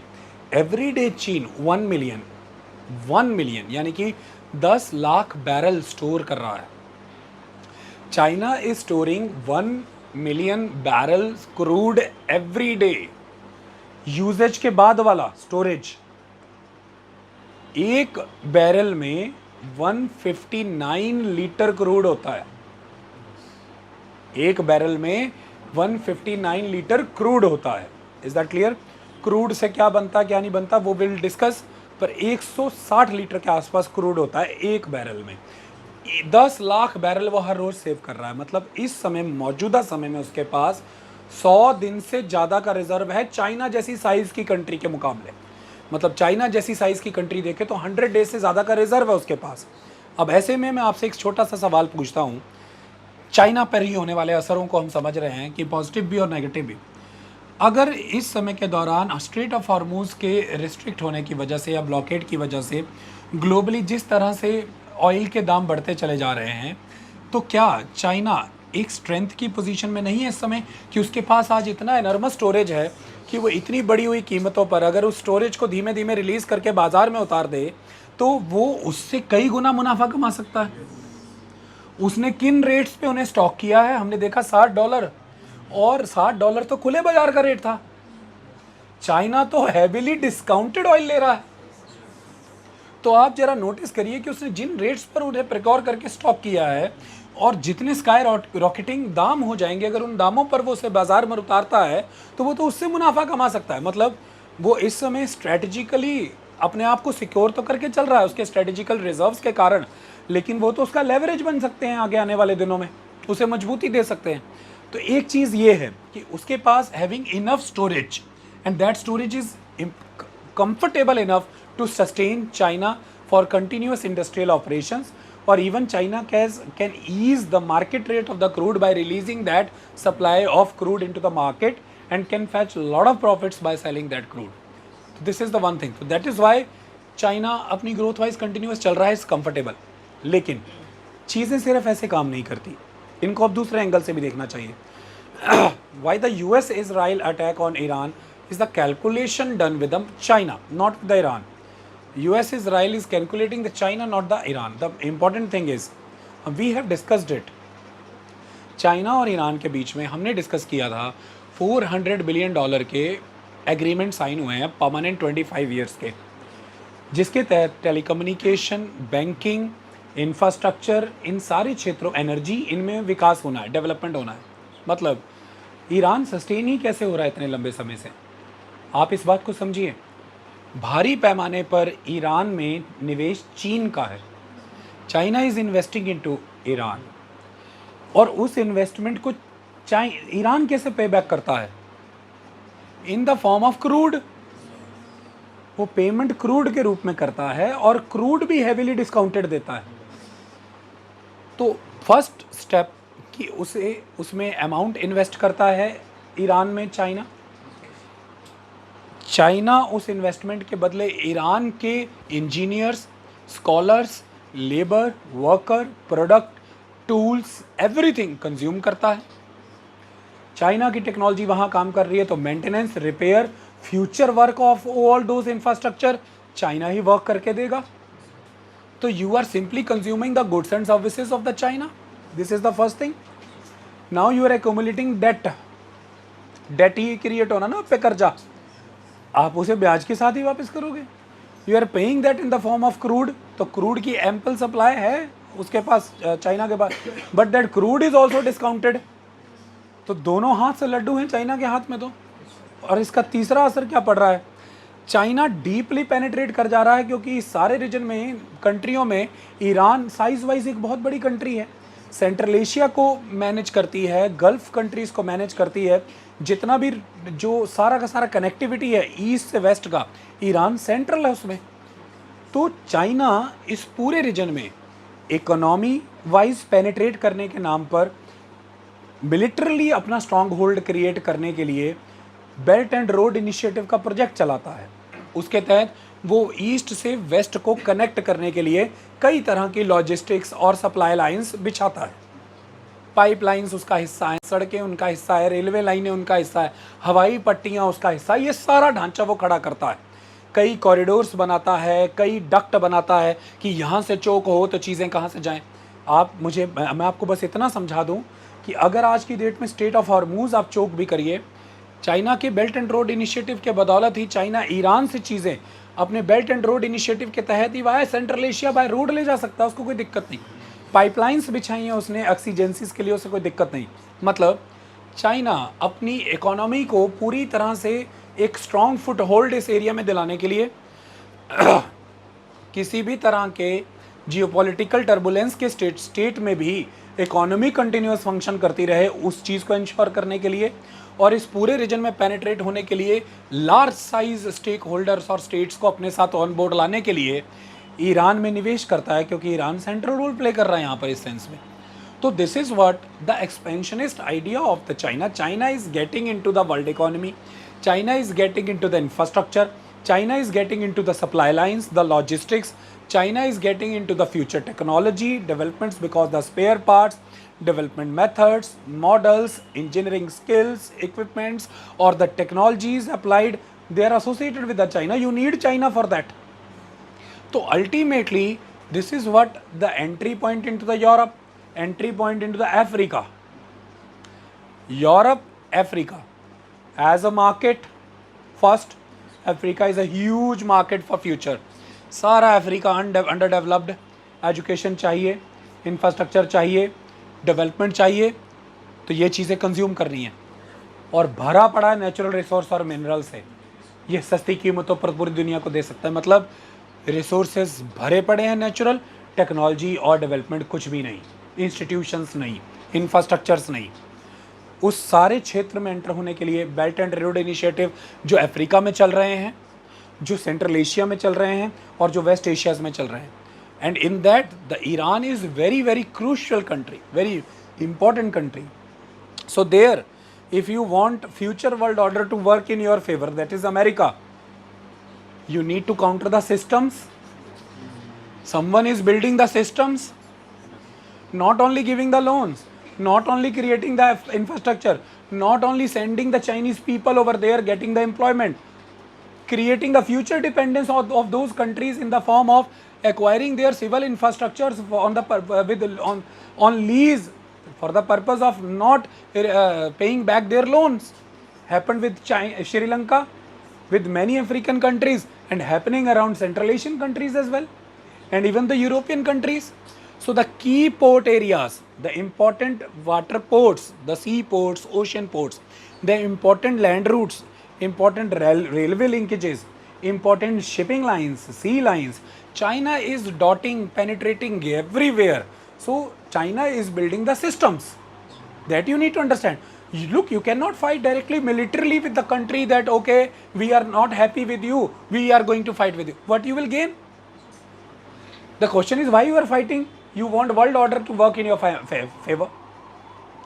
वर्ल्ड ऑर्डर तुम्हारे फेवर में ऐसे काम करेगा कि तुम उस मुल्क से जंग लग रहा, उसके सिस्टम्स काम कर रहे हैं ज़मीन पे, तो सिस्टम्स को ब्रेक करने के लिए सिस्टम्स ही लाने पड़ेंगे. तो उसका तरीका क्या है कि सिस्टम्स की ताकत होती है कि सिस्टम आउटपुट ही तब देता है कि जिस आउटपुट देने के लिए उसे बनाया वो वैसे वर्क करे. अगर आप उसकी उस वर्किंग को तोड़ दें तो सिस्टम फेल हो जाता है. That is what America is doing, imposing tariffs, so the systems will not work in that manner. Countries will feel burdensome, they will not have that much investment from the other countries because they need to pay back. Then if they are not able to pay back, they need to provide custody of their infrastructure to the other countries so that they can control it, but they are not ready to do this because उन्होंने other countries के experience से देख लिया है कि चीज़ें कब्जाई जाती हैं फ्यूचर में, तो वो ये भी करने को तैयार नहीं है. तो धीरे धीरे जब कंट्रीज़ अर्थव्यवस्था में कमज़ोर होंगी, आर्थिक तौर पर कमज़ोर महसूस करना शुरू करेंगी, अंतर्राष्ट्रीय संगठनों से वो मदद नहीं मिलेगी. पहली तो चीज़ ये उन्हें तंग करेगी और वो तब ढूंढेंगी कि वो सिस्टम्स कहाँ गए जिनकी वजह से हम ये कर रहे थे. क्योंकि देखिए, अगर आपकी किसी ने खाने पीने की, स्कूल कॉलेज फीस सारी चीज़ें इंश्योर कर रखी हैं, तभी ना मन में नाना प्रकार की इच्छाएं पैदा होती है कि वो गाड़ी भी मिल जाए, वो बाइक भी मिल जाए, कपड़ा लत्ता जूता महीने महंगा मिल जाए तभी। लेकिन अगर कोई इन्हीं चीज़ों की गर्ज पैदा कर दे, अगर कोई आपको इतना वीक कर दे कि अब आपको इन्हीं चीज़ों की बेसिक रिक्वायरमेंट पड़ चुकी है, तो फिर आप एकदम से दिमाग से हवा हो जाएगा गाड़ी घोड़ा और अच्छे कपड़े देते। अब आप कहेंगे फीस भर हो जाए स्कूल की, तो वो भी बहुत है। मतलब पहले सिस्टम्स बनाए थे, वो कुछ आगे सोचने का मौका दे रहे थे। वो सिस्टम्स किसी ने अगर कॉन्स्ट्रिक्ट कर दिए, अब वापस उन्हीं सोच पर आ गए जो ज़रूरी थी। तो इस तरह से ये वीक सिस्टम्स आपको कभी भी पोजीशन ऑफ स्ट्रेंथ तो नहीं ऑफर कर सकते। तो these constricted system, collapsed systems can not give you that leverage कि that you can compete with the people or the country which is having systems installed over there. Is that clear? So it's a systematic fight. America का agenda यहाँ पर अब क्या है, ध्यान से देखिए। आप नोटिस करिए कि वर्ल्ड ऑर्डर को, जो वर्ल्ड ऑर्डर एक ऐसा वर्ल्ड ऑर्डर था तो जो वेस्टर्न यूरोपियन कंट्रीज़ और अमेरिका के फेवर में काम करता होगा, वह वर्ल्ड ऑर्डर को चैलेंज कहाँ से मिलेगा? थोड़ा ग्लोबली हम सोचें। वो कंट्रीज़ जो पहले आर्थिक रूप में बहुत कमज़ोर थी, अब धीरे धीरे मजबूत हो रही हैं और आगे बढ़ रही हैं। या वो कंट्रीज़ जो हमारे बराबर की थी लेकिन किन्हीं कारणों से, जंगों में, युद्धों में लंबे समय तक उलझे रहने के कारण, अपनी अंदरूनी राजनीति के कारण वो कमज़ोर होकर पिछड़ गई, जैसे कि रशिया। वो एक कंट्रीज़ जो बहुत ही रिजिड, बहुत ही रिस्ट्रिक्ट पॉलिसीज़ के कारण लंबे समय तक उतनी तेज़ी से उभर नहीं पाई, पर पिछले कुछ समय के दौरान इतनी तेज़ी से उभरी हैं कि अब वो बहुत तेज़ी से अपना और बड़े मुल्कों का फासला कम करते चली जा रही हैं, जैसे कि चाइना। तो चुनौती किन से होगी? इन मुल्कों से। तो अब आप इसको ज़रा गौर फरमाइए, धीरे धीरे क्या हो रहा है। लंबे समय से अगर आप नोटिस करें तो रशिया और यूक्रेन की वॉर में रशिया का एट्रीशन बहुत डीप किया गया है, हुआ है। आज रशिया के हाथ क्या है? कितने ट्रिलियंस का युद्ध में अब तक खर्चा हो चुका है, कितने उनके मिलिट्री पर्सोनल्स वहाँ पर अपनी जान गंवा चुके हैं, ज़मीन के रूप में या इकोनॉमिक रिसोर्सेज के रूप में या यूक्रेन में फुट होल्ड के रूप में या इंटरनेशनली किसी ट्रेड डील या अग्रीमेंट के रूप में या इंटरनेशनल ऑर्गेनाइजेशन में किसी पोजीशन के रूप में रशिया को क्या हासिल हुआ है? 2022 से 2026 तक 4 साल हो गए हैं उसे। एट्रीशन हुआ है, जैसे कुरेद दिया है किसी ने अंदर तक। आज उस पर तमाम सैंक्शंस का बोझा है। जब उस पर वो सारी सैंक्शंस लगती हैं, वो आर्थिक तौर पर कमज़ोर होता है, और जब वो आर्थिक तौर पर कमज़ोर होता है तो वो उन मुल्कों का मसीहा तो नहीं बन पाएगा जो उससे आर्थिक तौर पर कमज़ोर हैं, या वो अंतर्राष्ट्रीय संस्थानों में या फिर इंटरनेशनल ट्रेड सिस्टम्स के अंदर वो वॉइस, वो पोजीशन नहीं रख सकता कि वो उस ऑर्डर को अपनी तरफ झुका ले। तो ऐसे में उसका किसी जगह पर ड्रैग हो करके अपने आप को आर्थिक स्तर पर, राजनीतिक स्तर पर कमज़ोर करना, ये बदल रहे वर्ल्ड ऑर्डर को दोबारा ओरिजिनल शेप में लाने जैसा ही तो है। तो अगर आप देखें तो आपको लगता है कि यूक्रेन बतौर मिलिट्री कैपेबिलिटीज़, बतौर कन्वेंशनल मिलिट्री कैपेबिलिटीज़ रशिया के सामने विथस्टैंड कर सकता है? तो उसे कितना सपोर्ट यूरोपियन कंट्रीज़ का मिलिट्री सपोर्ट के रूप में, फाइनेंशियल इकोनॉमिक सपोर्ट के रूप में, नाटो का सपोर्ट उसे कितने बड़े स्तर पर मिला, और रशिया उलझ ही गया हो जैसे उस जंग में। वो जब से अंदर गया है वो तो उलझा ही हुआ है। इनडायरेक्टली इन चीज़ों का लाभ किसे मिलेगा? अब मैं आपसे एक सवाल पूछता हूँ, कल को अगर रशिया और यूक्रेन वॉर में ट्रूस हो जाए, समझौता हो जाए, तो यूक्रेन की रीबिल्डिंग कैसे की जाएगी? कौन करेगा? रीबिल्डिंग प्रोजेक्ट्स किन के पास जाएंगे? दोबारा 15-20 साल लगा करके फिर से जो एक नया यूक्रेन खड़ा किया जाएगा, इन्वेस्टर्स कौन होंगे? मटेरियल कहाँ से डिराइव किया जाएगा? टेक्नोलॉजीज़ कहाँ से आएंगी? इंफ्रास्ट्रक्चर्स कौन बिल्डअप करेगा? तो सरकारों में, समाजों में से किनकी होगी, प्रेजेंस किनकी होगी? वर्ल्ड ऑर्डर अपने हक में और कितना मजबूत कर लिया जाएगा? ये बड़े सवाल हैं। कीमत किसने अदा की? लोगों ने। उल्टा संभावना इस बात की भी है कि यूक्रेन को समझौते के तौर पर शायद कभी ये मानना पड़ जाए कि वो नाटो का सदस्य बनने के प्रयास कभी नहीं करेगा, जिसके लिए कुछ समय पहले तक ट्रंप रशिया के साथ ये समझौता भी करने को तैयार थे। और आपको भूला नहीं होगा कि जब ट्रंप ही के साथ सोफे पर बैठे हुए यूक्रेनियन राष्ट्रपति को एक ह्यूमिलिएशन भी फेस करनी पड़ी थी, क्योंकि ट्रंप इरिटेटेड थे इस बात को लेकर के कि तुम समझौते के लिए मानते क्यों, हीरो क्यों बनते हो, तुम जंग चाहते हो और अमेरिका सपोर्ट नहीं करेगा इस जंग में, हम खर्चा नहीं कर सकते और ज़्यादा। लेकिन थोड़े दिनों बाद स्टैंस चेंज हो गया, क्योंकि शायद रशिया उन शर्तों पर जंग खत्म करने को तैयार नहीं था जो शायद अमेरिका को चाहिए थी। Is that clear? दूसरी तरफ आप मुझे एक चीज़ समझाने की कोशिश करिए कि इज़राइल और हमास में जंग हुई। आज सिंपल अगर हम गाज़ा स्ट्रिप सिविलाइजेशनली देखें, वहाँ पर बिल्डिंग्स देखें, वहाँ की लोकेलिटी देखें, उसका हाल क्या है? Complete rubble. अंततः वहाँ भी समझौता होगा, पीस ही होगी, वहाँ की भी गवर्नमेंट कंट्रोल में आएगी, क्योंकि गवर्निंग बोर्ड बनेगा, उसको कंट्रोल किया जाएगा, मिलिट्री, डिफेंस और फर्दर रिजिम डिसाइड किया जाएगा, रीबिल्डिंग के प्रोग्राम आएंगे, रिपेयरमेंट होगा, डैमेज रिपेयर किया जाएगा, और वो सारी प्रक्रिया में कंपनीज, इन्वेस्टमेंट्स, मटेरियल्स, सिस्टम्स जिनके बिल्डअप होंगे वो आप अच्छे से जानते हैं। एक एडवांटेज क्या मिलेगी कि वो जो एक इम्पॉर्टेंट एडवर्सरी है आपका, जिसे आप कंसिडर करते हैं ईरान का जो एक यहाँ पर प्रॉक्सी है जिसे आप कहते हैं हमास, आप पॉसिबिलिटी है कि उसे एलिमिनेट करने में, उसे कंटेन करने में काफ़ी हद तक सफल हो गए। तो ये एक प्लस एडवांटेज है कि आपने अपने इम्पॉर्टेंट शिपिंग रूट्स, आपने अपने इम्पॉर्टेंट ट्रेडिंग लाइंस, आपने अपने इम्पॉर्टेंट इकोनॉमिक और जोग्राफिक इंटरेस्ट के एरियाज़ को अपने एक एडवर्सरी से फ्री कर लिया। लेकिन इसकी कीमत क्या है? तकरीबन गाज़ा। और यहाँ से शुरुआत होती है एक और एडवांटेज की, गाज़ा रीबिल्डिंग प्रोजेक्ट। और यहाँ से तीसरी चीज़ कि future political, social, cultural systems भी वही होंगे जो तय किए जाएंगे। मतलब सिर्फ़ और सिर्फ मौजूदा सिस्टम उखाड़ा नहीं है, नया सिस्टम बनाया नहीं है, वो सस्टेन करे इसकी व्यवस्था भी करनी ज़रूरी है। कंसिडर करिए इसे आप ग्लोबल जियोपॉलिटिकल कंट्रोल के कॉन्सेप्ट के अधीन इस चीज़ को, जो कि ज़रूरी है वर्ल्ड ऑर्डर को एक ख़ास दिशा में बनाए रखने के लिए। आप स्टडी करिए इस चीज़ को कि अगर इस समय के दौरान ईरान और अमेरिका का युद्ध, ईरान और इज़राइल का युद्ध लंबा चलता है या चीज़ें यहाँ पर खिंच जाती हैं, तो इसके रिज़ल्ट्स क्या दिखेंगे, क्या दिख रहे हैं हमें?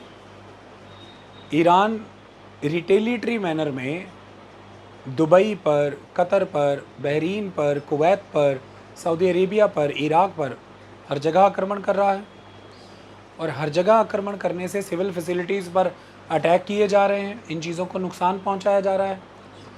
और इन चीज़ों को नुकसान पहुंचाने से इस पूरे क्षेत्र में फ्यूचर में टूरिज़्म को लेकर के, और आज भी टूरिज़्म को लेकर के, इन्वेस्टमेंट को लेकर के, इन रीजन्स का जो एक कॉन्सेप्ट था कि इनमें एक इकोनॉमिक डिटरेंस का कॉन्सेप्ट काम करता है कि क्योंकि सबके इकोनॉमिक इंटरेस्ट हैं, ये सभी की फाइनेंशियल सिटीज़ हैं, सबका फाइनेंशियल इन्वेस्टमेंट यहीं पर है, इसलिए यही चीज़ एक भय का माहौल, एक डर का माहौल, एक डिटरेंस क्रिएट करती है कि इनको कोई तबाह नहीं होने देगा।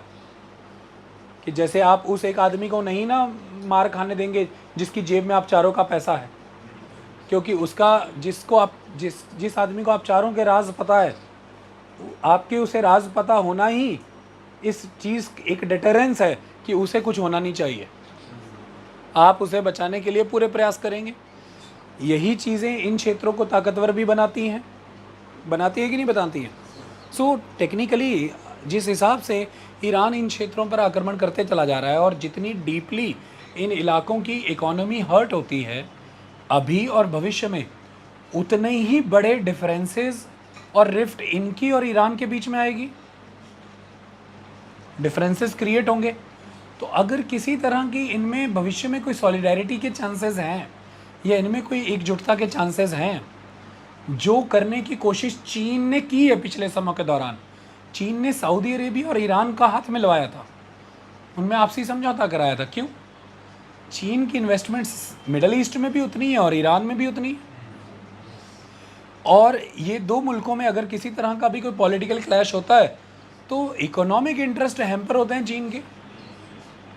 तो चीन ऑलवेज ये चाहेगा कि इनके बीच में आपस में बने, क्योंकि इनमें आपस में एक दूसरे को लेकर के खतरे का भाव है, डेटरेंस का भाव है, एप्रीहेंसिव है ये लोग।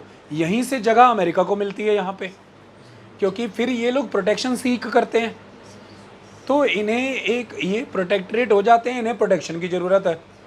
अगर इनमें आपसी सहमति बन जाए, यहाँ पर एक दूसरे के बीच में अगर कोई भय का माहौल ना रहे, ये मिलजुल करके आपस में चलें, तो एक दूसरे के लिए ये खतरा नहीं रहेंगे। और जब ये एक दूसरे के लिए खतरा नहीं रहेंगे तो खतरे से बचाने के लिए किसी आका की भी उतनी ज़रूरत नहीं रहेगी। और जब आका की उतनी ज़रूरत ही नहीं रहेगी तो फिर लोग बाग बातचीत किस पर करेंगे? निवेश, तकनीक, विकास, इन चीज़ों पर। और वो निवेश, वो तकनीक, वो विकास, ये इंफ्रास्ट्रक्चर, इन सब चीज़ों के लिए लंबे वर्षों के तहत काम करना पड़ता है। वो मैं कर रहा हूँ, यानी कि चीन, वो मैं कर रहा हूँ। उसके लिए एक लंबे समय की शांति चाहिए, स्थिरता चाहिए, वो इनकी आपसी सहमति और समझौतों से मिलेगी। और उसके प्रयास करने के लिए दो स्टेक होल्डर्स को आपस में मिलाना जरूरी है, जो इस पूरे रीजन पे स्टेक क्लेम करना चाहते हैं, सऊदी अरेबिया और ईरान। और वो मैंने किया है। इससे ग्लोबल लीडर का स्टेटस भी मिलता है, इससे बतौर गारंटर मैं इस्टेब्लिश होता हूँ, इससे रीजन में शांति आती है, और अफ्रीका, यूरोप और वेस्ट एशिया और सेंट्रल एशिया में किए गए मेरे निवेश सुरक्षित होते हैं, सिक्योर होते हैं। और ये निवेश अगर लंबे समय तक सुरक्षित और सिक्योर रह गए, मैं अपने इंफ्रास्ट्रक्चर प्रोजेक्टों को अंजाम देने में कामयाब हो गया, और एक बार यहाँ की इकोनॉमीज को मैं उनमें एम्बेड कर गया, तो भविष्य के जो स्ट्रगल है उनको रोक पाऊंगा। नया वर्ल्ड ऑर्डर बनेगा और मैं उसे कंट्रोल कर पाऊंगा, क्योंकि विश्व ने बहुत सोच समझ करके इस बात की व्यवस्था की थी सेकेंड वर्ल्ड वार के बाद, कि व्यापार के तौर पर एक दूसरे के ऊपर निर्भर रहो, एक दूसरे के साथ व्यापार करो। क्योंकि आप एक दूसरे के साथ व्यापारिक तौर पर और इकोनॉमी के तौर पर जितने ज़्यादा निर्भर होते हैं, युद्ध के, जंग के और रिफ्ट के हालात उतने टल जाते हैं।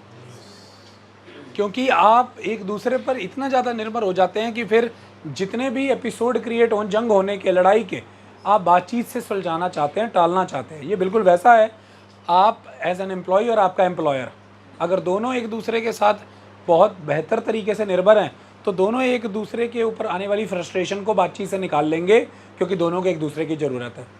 तो वैश्विक स्तर पर व्यापार एक बहुत बड़ा आधार बना एक दूसरे के ऊपर निर्भर होने की व्यवस्था को खड़ा करना, इसे भी सिस्टम बिल्डअप करना कहते हैं।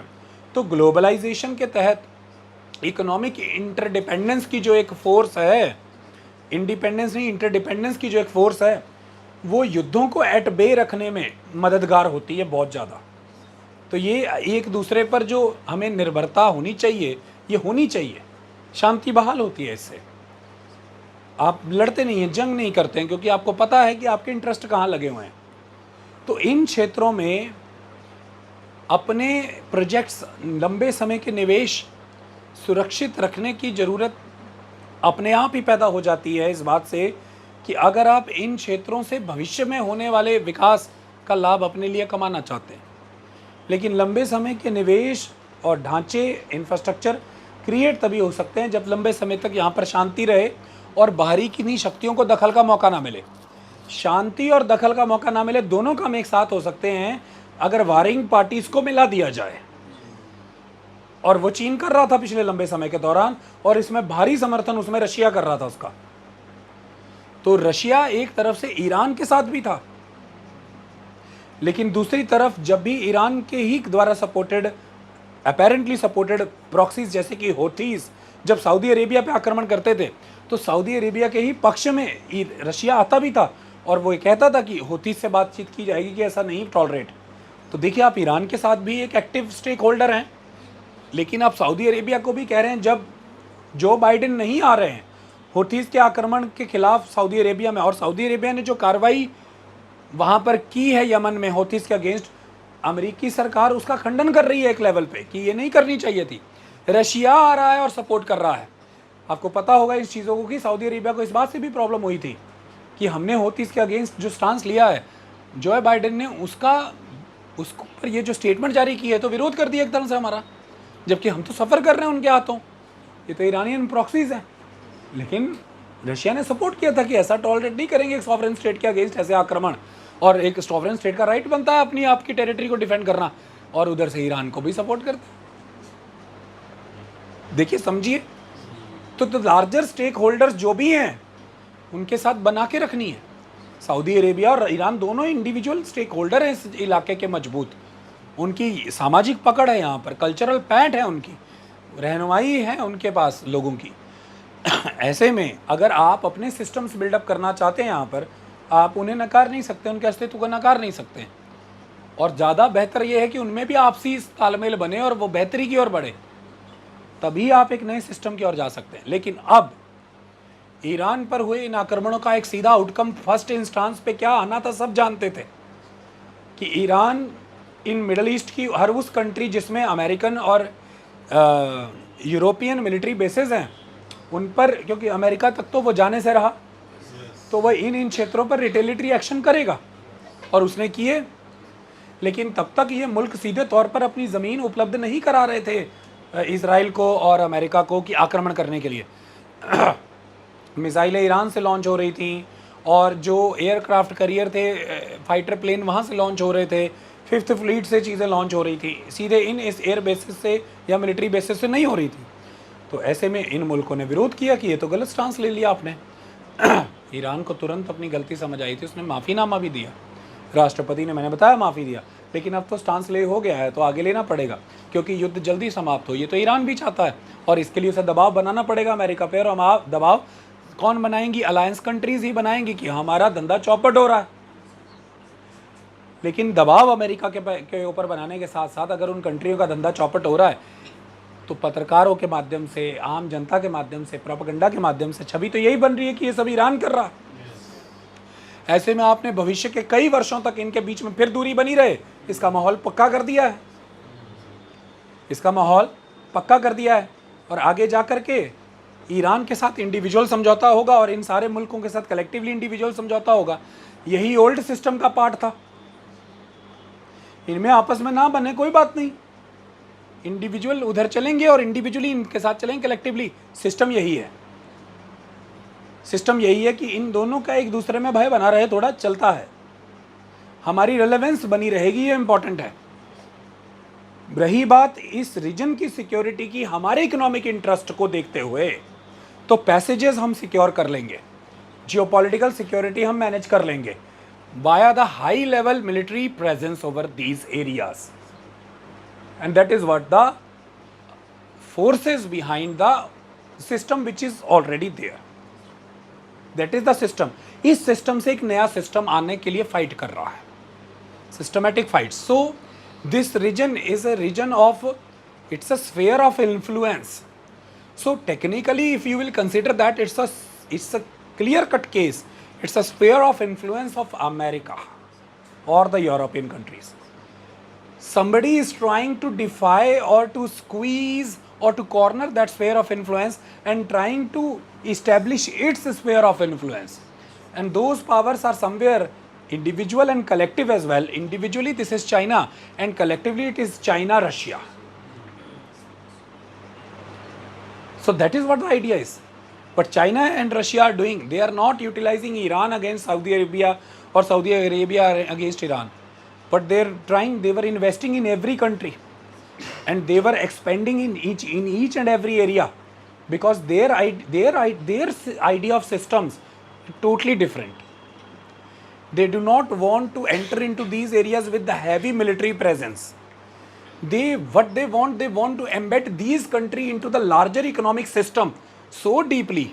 They wanted to entrench into the finances, into the loans, into the infrastructure, into the development of these countries so deeply.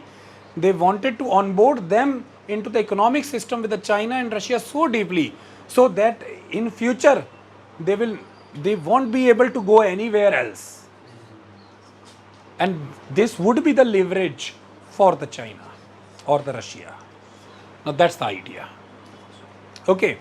So अगर आप भविष्य में अफ्रीकी क्षेत्र जो कि भविष्य में विकास का आधार बनने वाला है, उस क्षेत्र को एक्सेस करना चाहते हैं, तो ये क्लियर कट एस्पेक्ट है कि Atlantic ocean, Indian ocean, Mediterranean sea और this middle eastern region, this is vital अगर you want to access that area और you want to remain there for a longer period.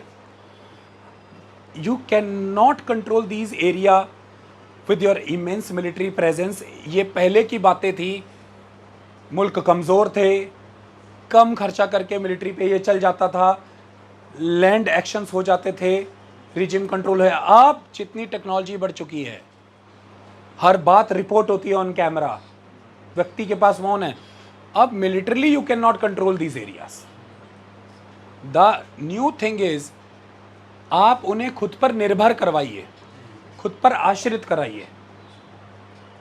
विकास के माध्यम से loan दीजिए, निवेश कीजिए तकनीक के माध्यम से, और उन्हें विवश कीजिए कि अगर उनको विकास चाहिए तो ये विकास शांति से मिलेगा. शांति बनाए रखने के लिए जो ज़रूरी है वो करिए, वरना विकास आगे नहीं मिलेगा. तो दिस इज़ व्हाट, और यही भविष्य के विकास का वचन भी है. सो एक एस्पेक्ट यहाँ पर देखें अगर, तो the stability in this region is important. Stability कौन कैसे अचीव करता है, ये बड़ा क्वेश्चन है. एक सिस्टम जो एग्जिस्टिंग है वो स्टेबिलिटी अचीव कर रहा है यहाँ पर एक बड़ी इमेंस पावर प्रेजेंस के साथ. Is that clear?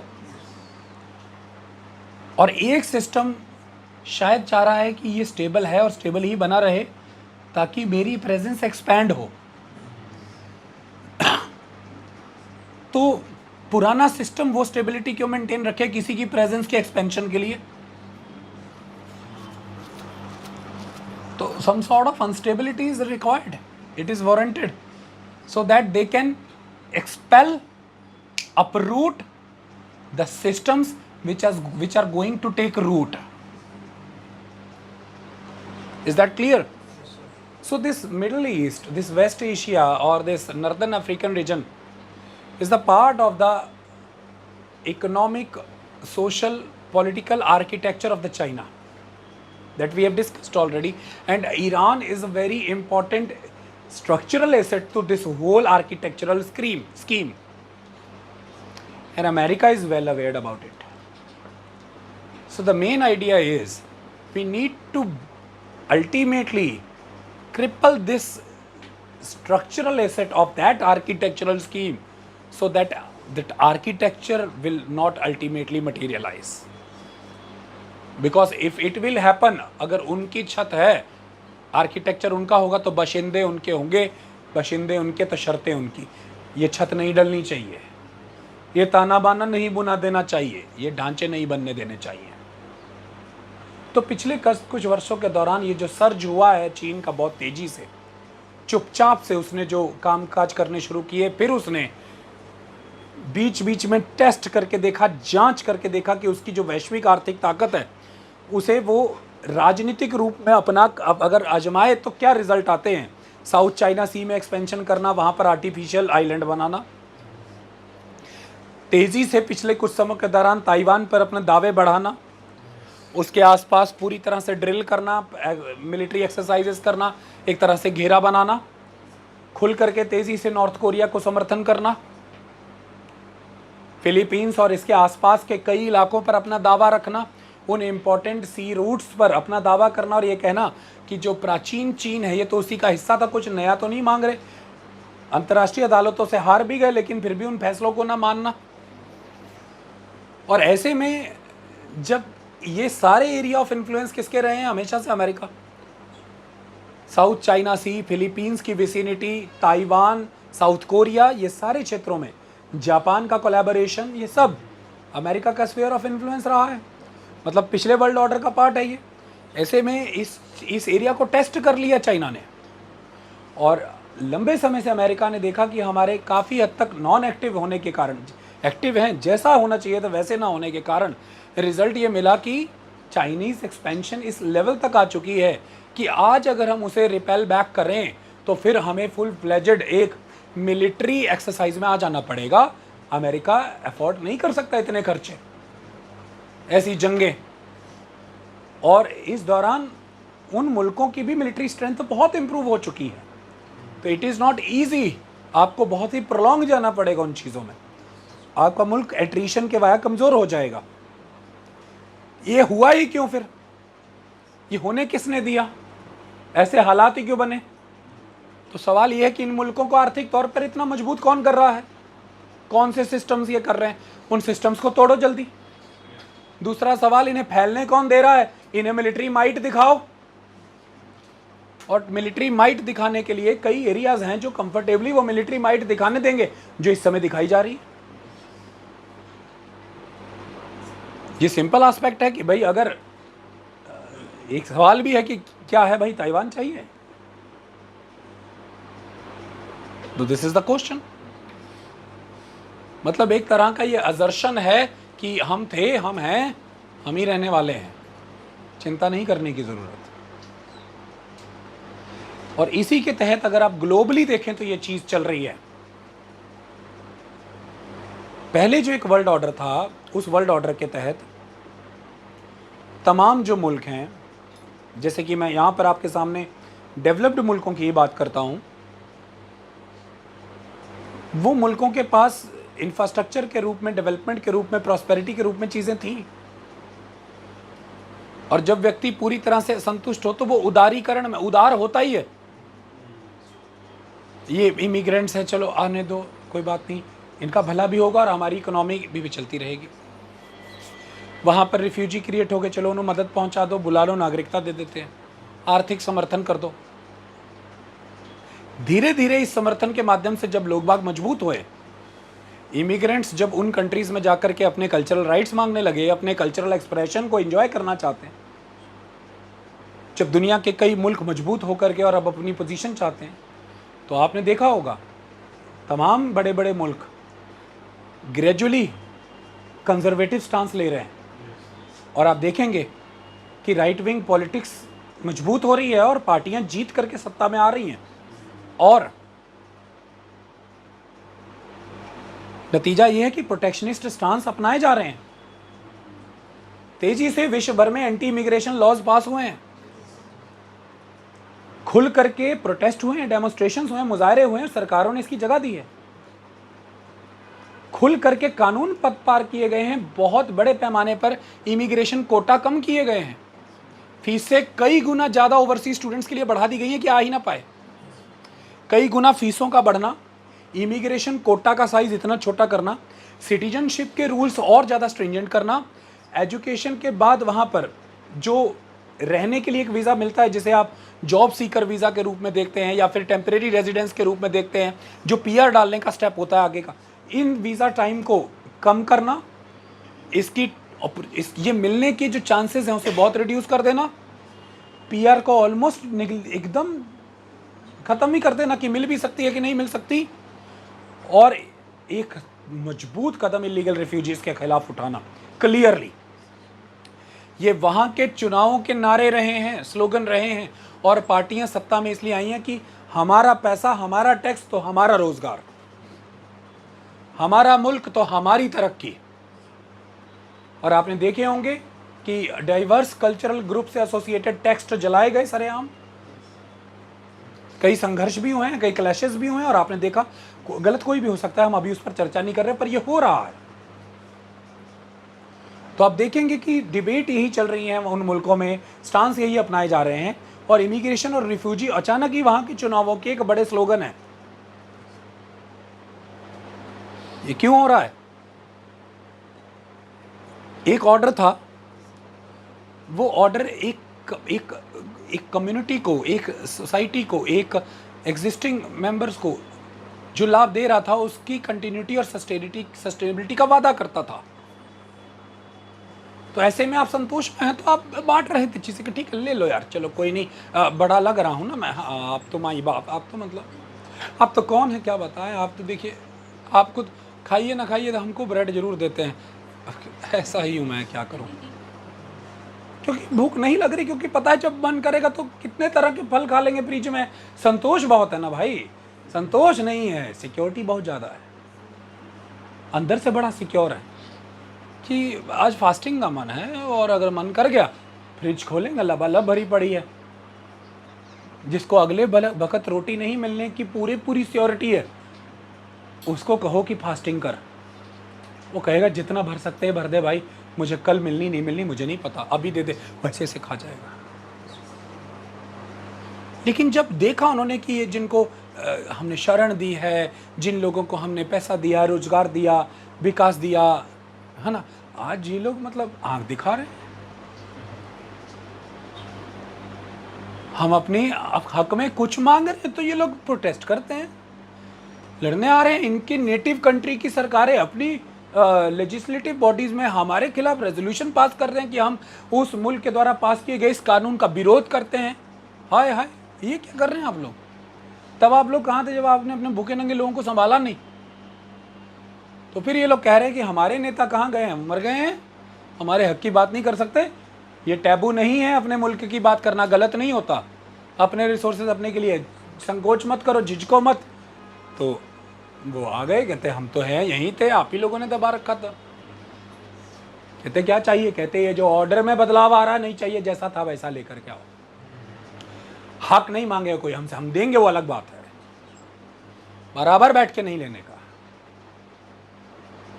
हमारी आदत है, हम सिविलाइजेशनली स्ट्रांग, हम देंगे, लेकिन ऐसे जब हम नहीं दे रहे हैं तब ऐसे कहो कि लेंगे, हमारा हक है, ऐसा नहीं। ये पावर किसने दे दी? ये कौन सा ऑर्डर है नया? ऐसे नहीं चलेगा। ऑर्गेनाइजेशनों में कौन रिफॉर्म चाह रहा है, कौन बदलाव करना चाह रहा है ऐसे वाले? ये नहीं चलेगा। कौन नए मसीहा खड़े हो रहे हैं, ग्लोबल साउथ के लीडर और फलाने ढिमकाने? ये कहां से नई चीजें आ रही हैं? यही वीडियो वायरल हो रहे हैं, यही तालियां बज रही हैं, सब कुछ। ऐसा नहीं चलेगा। This will not work, we need to change it. तो आप समझिए कि विश्व एक ऐसे मुहाने पे खड़ा है जिस मुहाने पर लगातार चुनौती दी जा रही है एक नई एस्पिरेशनल सोसाइटी के द्वारा, नए मुल्कों के द्वारा, नए सिस्टम्स, नए ऑर्डर लाने का, कि भविष्य हम तय करेंगे। और पुराना ऑर्डर वहां पर अपनी सस्टेनेबिलिटी के लिए, अपने वर्चस्व के लिए, अपनी मौजूदगी के लिए संघर्ष कर रहा है। और उसके बीच फिर ये कैलकुलेशन है कि किसके सिस्टम्स प्रिवेल होंगे, किसके नहीं। तो उसमें से निकल के आ रही हैं आउटकम्स कि सिस्टम्स वीक करने के लिए क्या किया जाए, सिस्टम स्ट्रांग करने के लिए क्या किया जाए। ये उसकी जंगें हैं दुनिया भर में, और तो कुछ भी नहीं। आपके सामने है और वही चल रहा है। आप इसको जरा इमेजिन करिए, क्योंकि अमेरिका बहुत इंपॉर्टेंटली यहाँ पर इन्वॉल्व है, उसके रिसोर्सेज बहुत हैविली यहाँ पर यूटिलाइज हो रहे हैं, और उसका सीधा नतीजा ये निकलता है अमेरिकन प्रेसिडेंट की डायरेक्ट कम्युनिकेशन होती है रशियन प्रेसिडेंट के साथ कि कुछ समय के लिए आप यूक्रेन पर अपने आप को थोड़ा हल्का करें, स्लो डाउन करें, क्योंकि मैं अभी वहाँ एंगेज नहीं हो सकता, I am too much involve in to that. And Russia is saying that okay, ठीक है, थोड़ा स्लो डाउन होता हूँ मैं। इट इज़ ऑन रिकॉर्ड, चलिए देख लीजिए। इसका मतलब एट्रीशन मैटर करता है। इसका मतलब अमेरिका का एट्रीशन हुआ इस जंग में पिछले 15 दिनों में। इसका मतलब उसके रिसोर्सेज स्प्रेड हुए हैं। क्या आपको नहीं लगता कि जहां हमने एक तरफ कहा कि चीन को जिन मुल्कों से ऑयल जा रहा है, उन मुल्कों से ऑयल जाने पर नुकसान हो सकता है, क्योंकि उन मुल्कों से अब ऑयल नहीं जाएगा, लेकिन उसने स्ट्रेटेजिक रिजर्व्स मेंटेन किए हैं, वो फायदा भी ले सकता है, पर कितने दिनों तक? बाय एंड लार्ज लंबा खींचा तो उसको दबाव बढ़ेगा, इतनी बात है ना कि दबाव पड़ेगा। लेकिन एक तरफ देखो उसको फायदा भी क्या है, वो क्या चाह रहा है कि इन्वॉल्व रहो ज्यादा दिन तक इधर। क्यों? अमेरिका का हर एक एयरक्राफ्ट कैरियर यहां ऐड होना, हर एक एयरक्राफ्ट कैरियर का इंडो पैसिफिक में कम होना है। अमेरिका का यहां के जंग पर खर्च किया गया हर रोज $1 इंडो पैसिफिक में निवेश हो रहे हर एक $1 का कम होना है। अमेरिका का यहां पर बर्बाद हुई हर एक सबमरीन वहां पर कम हुई हर एक सबमरीन है। तो the more America is getting into this, the more America is retreating from the Indo Pacific. In that sense it can be advantageous as well for the China. वो तो चाहेगा, this is the attrition of America. America ये देख रहा है इसलिए America is everyday impatient enough कि कल जो अब हम करने वाले हैं ना, कभी देखा नहीं होगा, जल्दी मान जाओ। If he is ready for a full fledged war of complete length, तो कोई अपनी स्ट्रेटेजी ऐसे ओपन करता है कि कल हम जो करने वाले हैं वो देख लेना। ये एसिमेट्रिकल वॉरफेयर का एक तरीका है कि जल्दी शस्त्र गिरा, शर्तें मान, मुझे उधर भी इंडो पैसिफिक में भी जाना है, यूक्रेन वाला फ्रंट भी देखना है। तो in context of that for China it is attritional warfare and it is giving advantage to the China कि ठीक है उधर खप लेने दे, मैं चुप, मैं सुन में निकल लूंगा, अपना काम करूंगा। तो अपना चुम सुमड़ी में लगा हुआ एकदम अच्छे से काम कर रहा, अपना विकास कर रहा, डेवलपमेंट कर रहा, खाली बीच बीच में स्टेटमेंट जारी कर रहा है एक एक कि ये गलत है, ऐसा नहीं करो, है ओके, मैं अपना बना रहा हूँ, काम कर रहा हूँ। एकदम से कुछ करते करते एकदम जुट गए हैं, क्या गलत कर रहे हो, मत करो, ओके, ये चल रहा है। और वो उधर दिन रात लड़ रहा है, थक रहा है। This is what the thing is. तो देखिए इस महीने में चाइना के लिए एडवांटेजेस भी हो सकता है। दूसरी बात, चाइना के लिए दूसरे महीने भी एडवांटेजेस हो सकता है। इस पूरे रीजन में चाइना के लिए एक कंपीटिंग फोर्स कौन है? इंडिया। अगर हम ये देखें कि this middle eastern region industrial growth के लिए बहुत इंपॉर्टेंट होता है, हाउस होल्ड सेक्टर की सेविंग्स और कंजम्पशन के लिए बहुत इंपॉर्टेंट होता है, ट्रैफिक मोबिलाइजेशंस के लिए बहुत इंपॉर्टेंट है, ट्रांजिट के लिए, एवरीथिंग, एग्रीकल्चर। तो फिर ये पूरा का पूरा जो एशियाई क्षेत्र है, जनसंख्या से भरा हुआ क्षेत्र, इसमें ये दो मुल्कों के लिए क्षेत्र बहुत वाइटल है। इसमें से ये दो मुल्क हैं जैसे कि चाइना और इंडिया। इन दो मुल्कों में काम कैसे होता है? चाइना पॉलिसी के वाया सिस्टम बिल्ड करता है और वो कंटिन्यूअस रहता है, क्योंकि रिजिम से सिस्टम प्रभावित नहीं ना होते। वहाँ पे रिजिम तो एक वन पार्टी सिस्टम है। हमारे यहाँ पर नेशनल लेवल पॉलिसी बना करके कंटिन्यूअस सिस्टम्स बनाने इतने मुश्किल होते हैं कि पार्टियाँ आए जाएं पर सिस्टम चलता रहे, क्योंकि पार्टी सिस्टम ज़्यादा स्ट्रॉन्ग है। ये एक बड़ा कारण है कि हम चाइना से अर्थव्यवस्था, विकास और इंफ्रास्ट्रक्चर में पिछड़े हैं। उनको बहुत बड़ा फ़ायदा मिलता है वन पार्टी सिस्टम होने का, और समवट थोड़ा सा एक जो उनका नॉन डेमोक्रेटिक सिस्टम है उसकी वजह से उन्हें फ़ायदा मिलता है कि वो कोई भी चीज़ राष्ट्रीय स्तर की नीति बनाते हैं और फिर वो 15 साल की, 20 साल की, 30 साल की वो चलती है। हमारी यह पॉलिसी इस पार्टी ने बनाई, इनकी सत्ता है, अगली ने आकर के पलट दी। ये जो ऑयल के और बाकी चीज़ों के, फर्टिलाइजर्स के नेशनल लेवल के स्ट्रेटेजिक रिजर्व्स बनते हैं, ये अनऑब्स्ट्रक्टेड, अनहिंडर्ड चलने चाहिए, चाहे किसी की भी सरकार हो, कुछ भी हो। लेकिन इस इतनी मैच्योरिटी लाए कौन? चाइना में ये चलता है, होता है वो। इसलिए तो आज की बैरल की जरूरत और एकदम से देख लेते हैं, ये तो खतरा हो सकता था, अगले 20 साल की योजना, मजबूत हो जाते हैं। अब ऐसे में हम दो कंपटीटर हैं साउथ एशिया में, साउथ एशिया वो ईस्ट एशिया, और मिडल ईस्ट पे हम दोनों बहुत निर्भर हैं। और हम दोनों से एसोसिएटेड सारा का सारा surrounding area, south east Asia सारा प्रभावित होगा। वो किसी ना किसी महीने में हमारी गुड्स एंड सर्विसेज कंज्यूम करते हैं और हमें गुड्स एंड सर्विसेज देते भी हैं। By and large everything is associated with that. ऐसे में अगर मिडल ईस्ट को कंट्रोल किया जाता है और सप्लाई चेन्स चोक होती हैं और बदहाली के हालात आते हैं, तो दोनों चाइना और इंडिया में कंपैरेटिवली तेजी से बदहाल कौन होना शुरू होगा? इंडिया। तो ये अगर स्टेटस हो जाता है इंडिया का, ये चीन के लिए एडवांटेजेस है कि नहीं? who would be able to provide more loan to the other South Asian, African, Southeast Asian or East Asian countries? China. Who can accommodate tariff-free more imports of these countries in the form of unfinished products? China. Who can supply them with the more finished product? China. Who can expand more militarily in this area by the dint of their enormous wealth? China. Who will lag behind? India. In sense में भी China के लिए फ़ायदा, इसलिए ऐसे करके बीच में कह रहा है मैं लड़ो मत, लड़ते रहो। This is what the idea is, this is what the real challenge for India. Right now we are not in a state to absorb such shocks of war, because we are on the journey of development till 2047. We have development targets, we need to achieve them anyhow. We need to get that transition of technology anyhow. We need to develop that skilled workforce anyhow. If we would not be able to do that, we will definitely lag behind 200-400 years, because someone else will ultimately go beyond us and will capture the place or the platform of performance.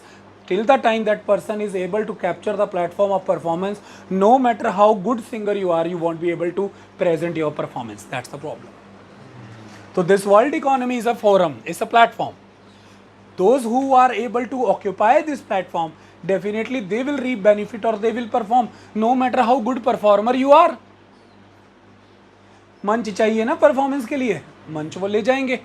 तो इस वजह से अंतर्राष्ट्रीय स्तर पर आए ये logistics obstructions, supply chain obstructions Bharat के भविष्य को लेकर के एक बड़ा सवाल खड़ा करते हैं. इसलिए भारत सरकार लगातार विश्व के अलग अलग मुल्कों के साथ, चाहे वो कनाडा है, चाहे मैक्सिको है, चाहे सेंट्रल एशियन कंट्रीज़ हैं, चाहे अभी अभी अगर आप देखें नॉर्वे है, स्वीडन है, फिनलैंड है, सबके साथ critical minerals, rare earth magnets, crude supply, renewable energy supply, सबके साथ करार कर रहा है, ताकि वो उसे दिख गया है कि फ्यूचर में ये जो टसल चल रही है वर्ल्ड ऑर्डर नया आने की और पुराने के बचे रहने के बीच, अब दुनिया शांत होने को रही.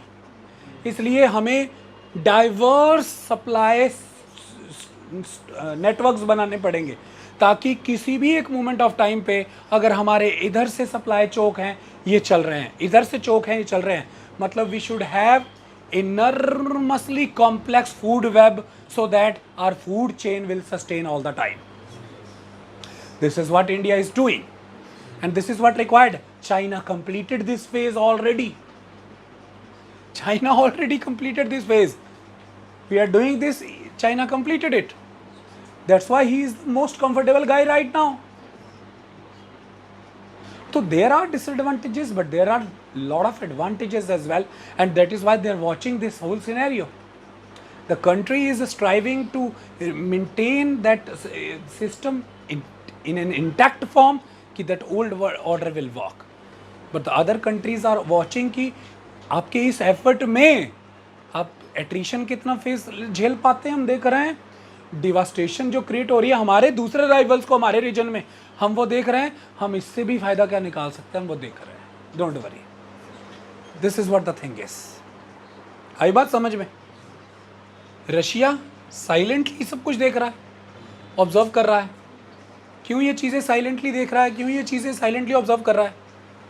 मुझे आप एक बात बताइए, लाभ कमाने की पांचों उंगलियां घी में डाल के बैठे कैसे? जितने ज़्यादा अंतर्राष्ट्रीय स्तर पर मिडल ईस्ट के रास्ते चौक होंगे, उतना ज़्यादा ग्लोबली रशियन ऑयल एक्सेस में लाया जाएगा. क्योंकि वो कहाँ से, पैसिफिक ओशियन के वाया होके इंडोनेशियन आर्कीपेलागो से गुजरते हुए मलक्का स्ट्रेट से होते हुए इंडिया तक आता है. वो सिक्योर रूट है इस समय के लिए. अच्छा, दूसरी तरफ जितना ज़्यादा चाइना को मिलने वाली सप्लाईज मिडल ईस्ट से चोक होंगी, वो चाइना जो सैंक्शन, अमेरिकन सैंक्शंस की परवाह नहीं करता, वो उतना हैविली इंक्लाइन होगा किसके साथ? रशिया के साथ. और इस समय का मेन कंज्यूमर कौन है? चाइना. तो रशिया के लिए तो अपॉर्चुनिटीज इवन ओपन हो जाएंगी. वो चाइना को लार्जर कंज्यूम करा पाएगा. ऑलरेडी 1 महीने का वेवर है, इंडिया भी अब खुल के कंज्यूम कर सकता है और ग्लोबली भी ये चीज़ें कंज्यूम होंगी, कोई दिक्कत की बात नहीं. और जितना ज़्यादा यहाँ पर चाइना को जो बेनिफिट हुआ है वो रशिया को भी, जितना ज़्यादा एट्रीशन एक्सपीरियंस करता है अमेरिका, रशिया की एडवांटेज है उतनी ज़्यादा, क्योंकि उसका एट्रीशन हुआ है 4 सालों में, वो भी चाहता है अब आपका भी हो जाए. अच्छी बात है, कोई दिक्कत नहीं. Because they also want strong hold in the area of Africa. Already उनकी मिलिट्री के कई विंग्स हैं या कई मर्सनरीज हैं जो अफ्रीका में सक्रिय हैं, एक्टिव हैं, काम कर रहे हैं वहाँ पर. So that is what the idea is. आई बात समझ में? इस मायने में रशिया लाभ कमा सकता है. भविष्य में आप मुझे एक चीज़ समझाएं कि अगर फ्यूचर में जिस तरह से ये सारी जंगें चल रही हैं, इन जंगों में किन चीज़ों को प्रमोट किया जा रहा है, कि किन के डिफेंस इंटरसेप्टर्स ज़्यादा बेटर परफॉर्म कर रहे हैं, कि इन्होंने ज़्यादा प्रिसीजन अचीव की है. इस बार एक चीज़ बार बार अखबारों में छप रही है कि बाय दिस टाइम 2025 जून के द राइजिंग लायन ऑपरेशन के दौरान इसराइल ने जो किया था, Iranian missiles were not that precise, but इस बार वो बहुत ज़्यादा प्रिसीजन ओरिएंटेड टारगेट्स ले रही हैं. जवाब क्या दिया जा रहा है? चाइनीज़ सिस्टम्स उनको जो प्रोवाइड किए गए हैं वो उन्हें इस तरह की लोकेशंस प्रोवाइड कर रहे हैं कि उनकी प्रिसीजन्स बढ़ गई है। इसका मतलब चाइनीज़ सिस्टम्स यहाँ से हाईलाइट हो रहे हैं। आपने भारत और पाकिस्तान के बीच वो जो कॉन्फ्लिक्ट हुआ था उस समय भी ये सुना होगा कि ये चीज़ फैलाई गई कि रफाल तो गिर गए, लेकिन जो चाइनीज़ जहाज़ पाकिस्तान को मिले थे वो कामयाब हो गए। मतलब कोई है जो ग्लोबली डिफेंस स्फेयर में अपने आप को तेज़ी से एक्सपेंड करना चाहता है। और अब 2-4 दिन से ये खबरें हैं कि रशियन इंटेल ही ईरानियन फोर्सेस को हेल्प कर रही है, जो इतने प्रिसीजन अटैक लिए गए हैं। जैसे ईरान का दावा है कि यूएसएस अब्राहम लिंकन के एयरक्राफ्ट कैरियर पीछे ले गई है, अमेरिका वापस ले गई है क्योंकि वो लड़ने के हालात में नहीं रह गया था। और खबरें यही थी कि अब्राहम लिंकन के दम पे ही अमेरिका जीतना चाहता था, वो उसका सबसे तगड़ा एयरक्राफ्ट कैरियर। और खबरें हैं और प्रतिष्ठित अखबारों में छपी हैं कि वो पीछे चला गया है क्योंकि उस पर एक बहुत तगड़ा अटैक हुआ, और वो प्रिसीजन अटैक की इंटेल रशिया के द्वारा आई थी। तो ये एट्रिशन नहीं है, इंटेलिजेंस, टेक्नोलॉजिकल वॉरफेयर्स। क्या दो मुल्क अपने आप को उसका आगे तगड़ा ग्लोबल प्लेयर नहीं बताना चाह रहे हैं? तो इसमें जिनका डोमिनेंस था जैसे कि अमेरिका, इजराइल, क्या ये नहीं बताया जा रहा है कि नहीं हम we are capable enough to counter them in this sphere, we will give you the guarantee of cheap product, सस्ता देंगे, we will give you the guarantee कि फ्रीली यूज़ करने की अनुमति देंगे क्योंकि इनके प्रोडक्ट आते ही ऐसे हैं, and we will give you the guarantee कि पैसा नहीं लेंगे, चीज़ ले लेंगे, बदले में कोई चीज़ ही ले लेंगे, सामान ले लो बदले में तेल दे दो, कुछ कर लेंगे, मतलब पैसा वैसा नहीं करेंगे, फायदा ही पैदा है, हमारे साथ आ जाओ। उधर डिपेंड होने की, उधर रिलाय होने की जरूरत नहीं है। This is what the idea is. So चाहे वो ग्लोबली अपने ऑयल को एक्सपेंड करना हो, चाहे वो अमेरिकन एट्रिशन इंक्रीज होना हो, चाहे वो चाइना के साथ और ज़्यादा डीपर लिंकेजेस में आना हो, क्योंकि चाइना को नुकसान पहुंचेगा अगर अमेरिका के एक्ट से, तो वो नेचुरली रशिया के क्लोजर जाएगा, और इससे अमेरिका, इससे रशिया, चाइना, ये दो मुल्क और आगे जाकर के ईरान, हो सकता है इनका एक्सेस और मजबूत हो जाए, इनको लाभ हो जाए, और ये रशिया और चीन के हित में ही है इन क्षेत्रों के विकास के लिए आगे पहली देना, पैसा करना, डेवलपमेंट करना। So this is what the idea is. So चाहे आप ये कह रहे हैं कि ईरान ने न्यूक्लियर बना लेना है, वो बैलिस्टिक मिसाइलें बना लेगा, चाहे जिक्र ये चल रहा है कि वहाँ के लोगों को लोकतांत्रिक अधिकार दिलाने हैं, वहाँ पे बेहतर जीवन बनाना है, चाहे आप ये कह रहे हैं कि दुनिया को ज़्यादा सिक्योर वर्ल्ड देना है, बेटर सिक्योर, बेटर मतलब अश्योरेंस देनी है, इसके बाद का मुल्क बहुत ज़्यादा शांत और बेहतर और अच्छा होगा, ये सब बातें चल रही हैं। असल में क्या है? The world order. जंग उस चीज़ की है, वो दुनिया भर के अलग अलग फ्रंट पे चल रही है, चाहे वो साउथ अमेरिकन कॉन्टिनेंट पे चल रही है, चाहे वो अफ्रीका में इंटरनल क्लैशेस चल रहे हैं, चाहे वो म्यांमार में कई तरह के टर्मोइल चल रहे हैं, चाहे वो दुनिया के कई मुल्कों में, पहले श्रीलंका, फिर बांग्लादेश और अब नेपाल में सरकारें उखड़ी हैं और नई बनी हैं। चल क्या रहा है जरा देखें। अपने एक ऐसे मित्र को बैलेंस करने की कोशिश है जो थोड़ी आंख दिखाने लगा है, कह रहे हैं अच्छा बच्चू करते हैं, कोई बात नहीं, नेबर सेट कर लेते हैं तेरे, कुछ भी पॉसिबल है, कुछ भी। आप इंडिया को बैलेंस करने के लिए चाइना को थोड़ा सा फ्री हैंड दे सकते हैं कि थोड़ा सा बांग्लादेश को मजबूत कर। एजेंडा चाइना को स्ट्रांग करना नहीं है, इंडिया को बैलेंस करना है। इंडिया बैलेंस हो गया तो प्रीवियसली गिवन ताकत जो चाइना को दी थी, जिसकी वजह से उसने बांग्लादेश में निवेश करके इंडिया को बैलेंस किया, अब इंडिया को मजबूत करके, बांग्लादेश को स्ट्रेंथन करके, चाइना को वहां से खिसका करके चाइना को दी ताकत वापस ले सकते हैं। चलाना सारी दुनिया को, मतलब ऑर्डर। समझ रहे हैं क्या हो रहा है? This is what the thing is. और ये सब क्यों करना है? क्यों इंडिया बैलेंस करना है? क्यों कभी बांग्लादेश मजबूत कभी कमजोर करना है? क्यों कभी चाइना ताकत कभी मजबूत करना है? क्यों ये सब करना है?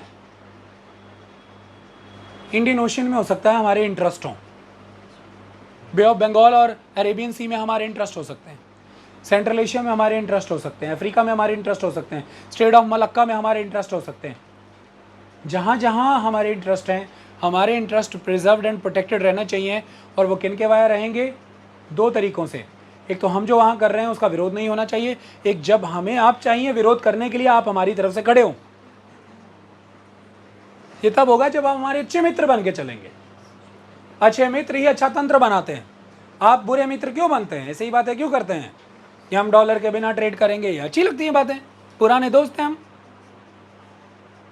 नहीं समझे, नहीं समझे, समझा देते हैं। फिर डॉलर के बिना ट्रेड करना है, हम समझा देंगे। एक ऑर्डर इतना कुछ करता है, आई बात समझ में? तो ये जरूरी नहीं है कि उस ऑर्डर में दूसरों का विकास ही नहीं होगा, होगा तब तक होगा और उतना होगा जब वो उस विकास को और उस मुल्क को चैलेंज या चुनौती ना दे दे कि वो अपनी इच्छा के मुताबिक जिधर को बढ़ना चाहता है बढ़ नहीं सकता, उसे दूसरे को अकोमोडेट करना होगा। पहले विकास ऐसा था कि दोनों विकसित हो सकते हैं, कोई दिक्कत नहीं। अब विकास ऐसा हो गया है कि मेरा विकास के साथ साथ तुम्हारा विकास हो रहा है अगर, तो वो चुनौती है मेरे लिए। एक ही विकास कर सकता है, और अगर विकास हो सकते हो तो सैटेलाइट बन के हो सकते हो, बराबर नहीं। पहले विकास था कि कॉपरेशन से विकास होता है, दोनों का होता है। अब विकास ऐसा है कि विकास मतलब कॉन्फ्लिक्ट। मेरा विकास कॉन्फ्लिक्ट है, तुम्हें विकास नहीं होना है, तुम्हारा विकास कॉन्फ्लिक्ट है कि फिर मैं नहीं हो सकता, तो दोनों में से एक ही का हो सकता है। तो हम कॉपरेशन से कॉन्फ्लिक्ट की तरफ आए हैं, क्योंकि वर्ल्ड ऑर्डर को कोई जैसे कोई तरपाल है उसे कोई हटा रहा था, कोई बदलना चाह रहा था, तो कॉपरेशन का वो झुंझुना कॉन्फ्लिक्ट में बदला है। म्यूचुअल डेवलपमेंट अब इंडिविजुअल डेवलपमेंट में बदली है। सपोर्ट राइवलरीज में आ रही है। बराबरी, म्यूचुअल रिलेशन सैटेलाइट रिलेशंस में बदल रहे हैं। चीजें चेंज हो रही हैं। सब्सिडरीज क्रिएट किए जा रहे हैं, पार्टनर्स नहीं।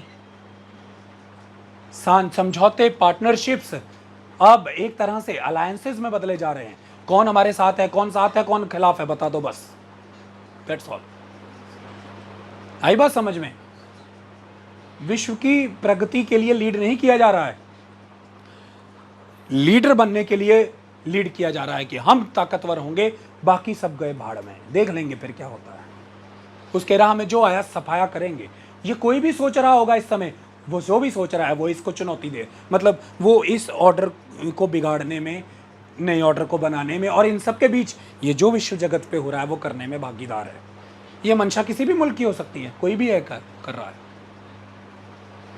यहां पर वो बात बहुत मायने रखती है जो यूरोपियन यूनियन के नुमाइंदे ने भारत में आकर के कही थी कुछ समय पहले, कि जब भारत विकास करता है तो पूरा मुल्क विकास करता है। भारत के विकास से डर नहीं लगता, भारत को इंपॉर्टेंट पोजीशन देने में डर नहीं लगता, क्योंकि जब ये तरक्की करता है सबकी तरक्की होती है। ये कितनी बड़ी लाइन थी, अब इमेजिन हो रहा है। मतलब आप ये कह रहे हैं कि जब भारत मजबूत होता है तो सब मजबूत होते हैं, जब भारत ताकतवर तो सब ताकत, जब भारत विकसित तो सब विकसित। इतने सिक्योर फील कर रहे हैं। यह है आइडिया ऑफ इंडिया। ऐसा सबको होना चाहिए फिर। अब चक्कर यह है कि भारत मजबूत हो तो सही, पहले भारत मजबूत होने चाह रहा है, रफड़ पड़ गए दुनिया में, दिक्कत हो गई। किसी को कहते मतलब हम जब मजबूत होते हैं सब मजबूत नहीं होते। हमारे बारे में ऐसी स्टेटमेंट नहीं जारी की। हम तो ऑलरेडी मजबूत थे, अब नए मजबूत क्यों करने चाह रहे हो आप लोग? मतलब हम जब ताकतवर होते हैं तो सारे कमजोर हो जाते हैं, यही कहना चाह रहे हो? जब भारत ताकतवर होता है तो सब ताकतवर होता था। हम कहते आप ताकतवर हैं ही, हम माई बाप, अब आप देख ही रहे हैं हम सबका हाल। आप ताकतवर है तो हम भी ताकतवर हैं, तो देख लीजिए हमको फिर। तो इसलिए वो कह रहे हैं कि ये नाटो कुछ सर्व नहीं कर रहा है। ये नाटो जो है ये कुछ, हम लोग खाली खर्चा कर रहे हैं इसमें। सारा नाटो का बजट, हेलीकॉप्टर सब, हथगोले, गोलियां, बंदूकें सब हम डाल रहे हैं, और मजबूत बन के ये लोग सब आ रहे हैं। और दुनिया भर में लोकतंत्र हो ये सब कह रहे हैं। WHO ने एक आदमी नहीं बचाया अमेरिका में कोरोना के दौरान, इसको पैसा डाल करके जा करके कह रहे हैं कि उधर जा करके खाली थालियों में खाना डालना है। इसे कैसे चलेगा? ये सब बोझा अब हम नहीं उठा सकते हैं। बस आई बात समझ में? उन सबसे लो जाके जाओ चीन को बोलो अपना हिस्सा डाले, जाओ रशिया को बोलो अपना हिस्सा डाले, जाओ भारत को बोलो अपना बनता हिस्सा डाले। अपना सारे हिस्सा डालेंगे, जेब खाली होगी, कम मिलिट्री डेवलपमेंट करेंगे, कम इक्विपमेंट प्रोक्योर करेंगे, कम विकास करेंगे, फिर अपने आप समझ आ जाएगा कि नया वर्ल्ड ऑर्डर चाहिए कि नहीं चाहिए। समझ में आई?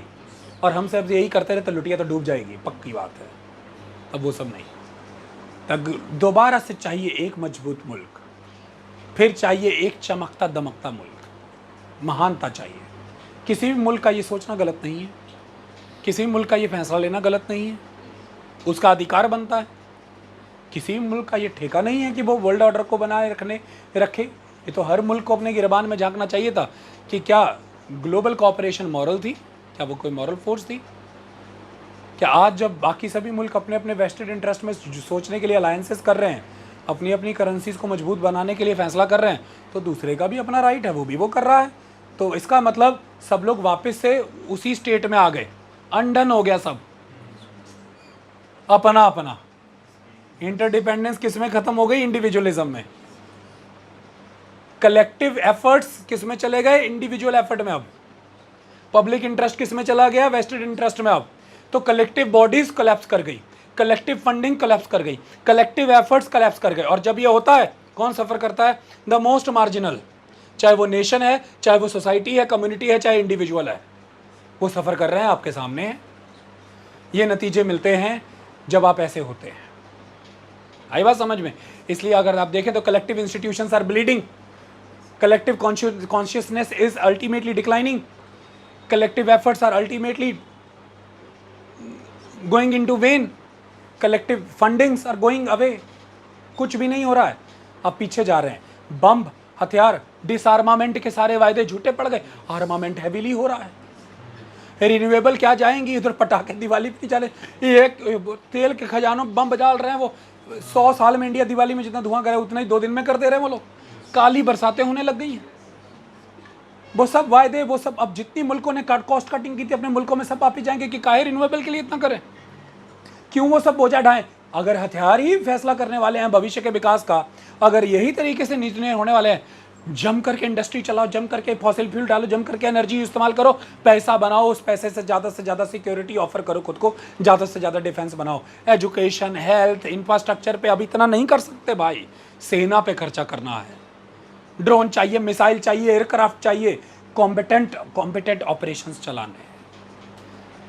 क्या हो रहा है? अनडन हो रहा है। किधर जा रहे हैं? पीछे जा रहे हैं। हमें लग रहा है आगे जा रहे हैं। शक्ति ही निर्णय लेगी कि शासन कैसे चलेगा, व्यवस्था क्या होगी, समाज कैसे काम करेगा, अधिकार क्या होंगे। इसलिए शक्ति ही का निर्माण, शक्ति ही का संचय और शक्ति ही का प्रदर्शन इस समय श्रेष्ठ विचार बना हुआ है, वही चलेगा। बस एक विचार आप भी कर लेना, शक्ति यहाँ पर क्या है। शक्ति के स्वरूप को पहचानना जरूरी है।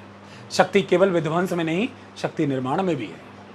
ये आपको विचार करना है। Thank you so much. हमारा यूएस, इजराइल, ईरान का ये अध्याय यहाँ पर समाप्त होता है। अलग अलग सोर्सेज से हमने ये सारा कंटेंट कवर किया, चाहे वो इंडियन एक्सप्रेस था, चाहे इकोनॉमिक टाइम्स था, चाहे वो इंपॉर्टेंट थिंक टैंक्स थे। हम आपके साथ वो सारा शेयर कर लेंगे, आप इसे पढ़ लीजिएगा। Thank you so much.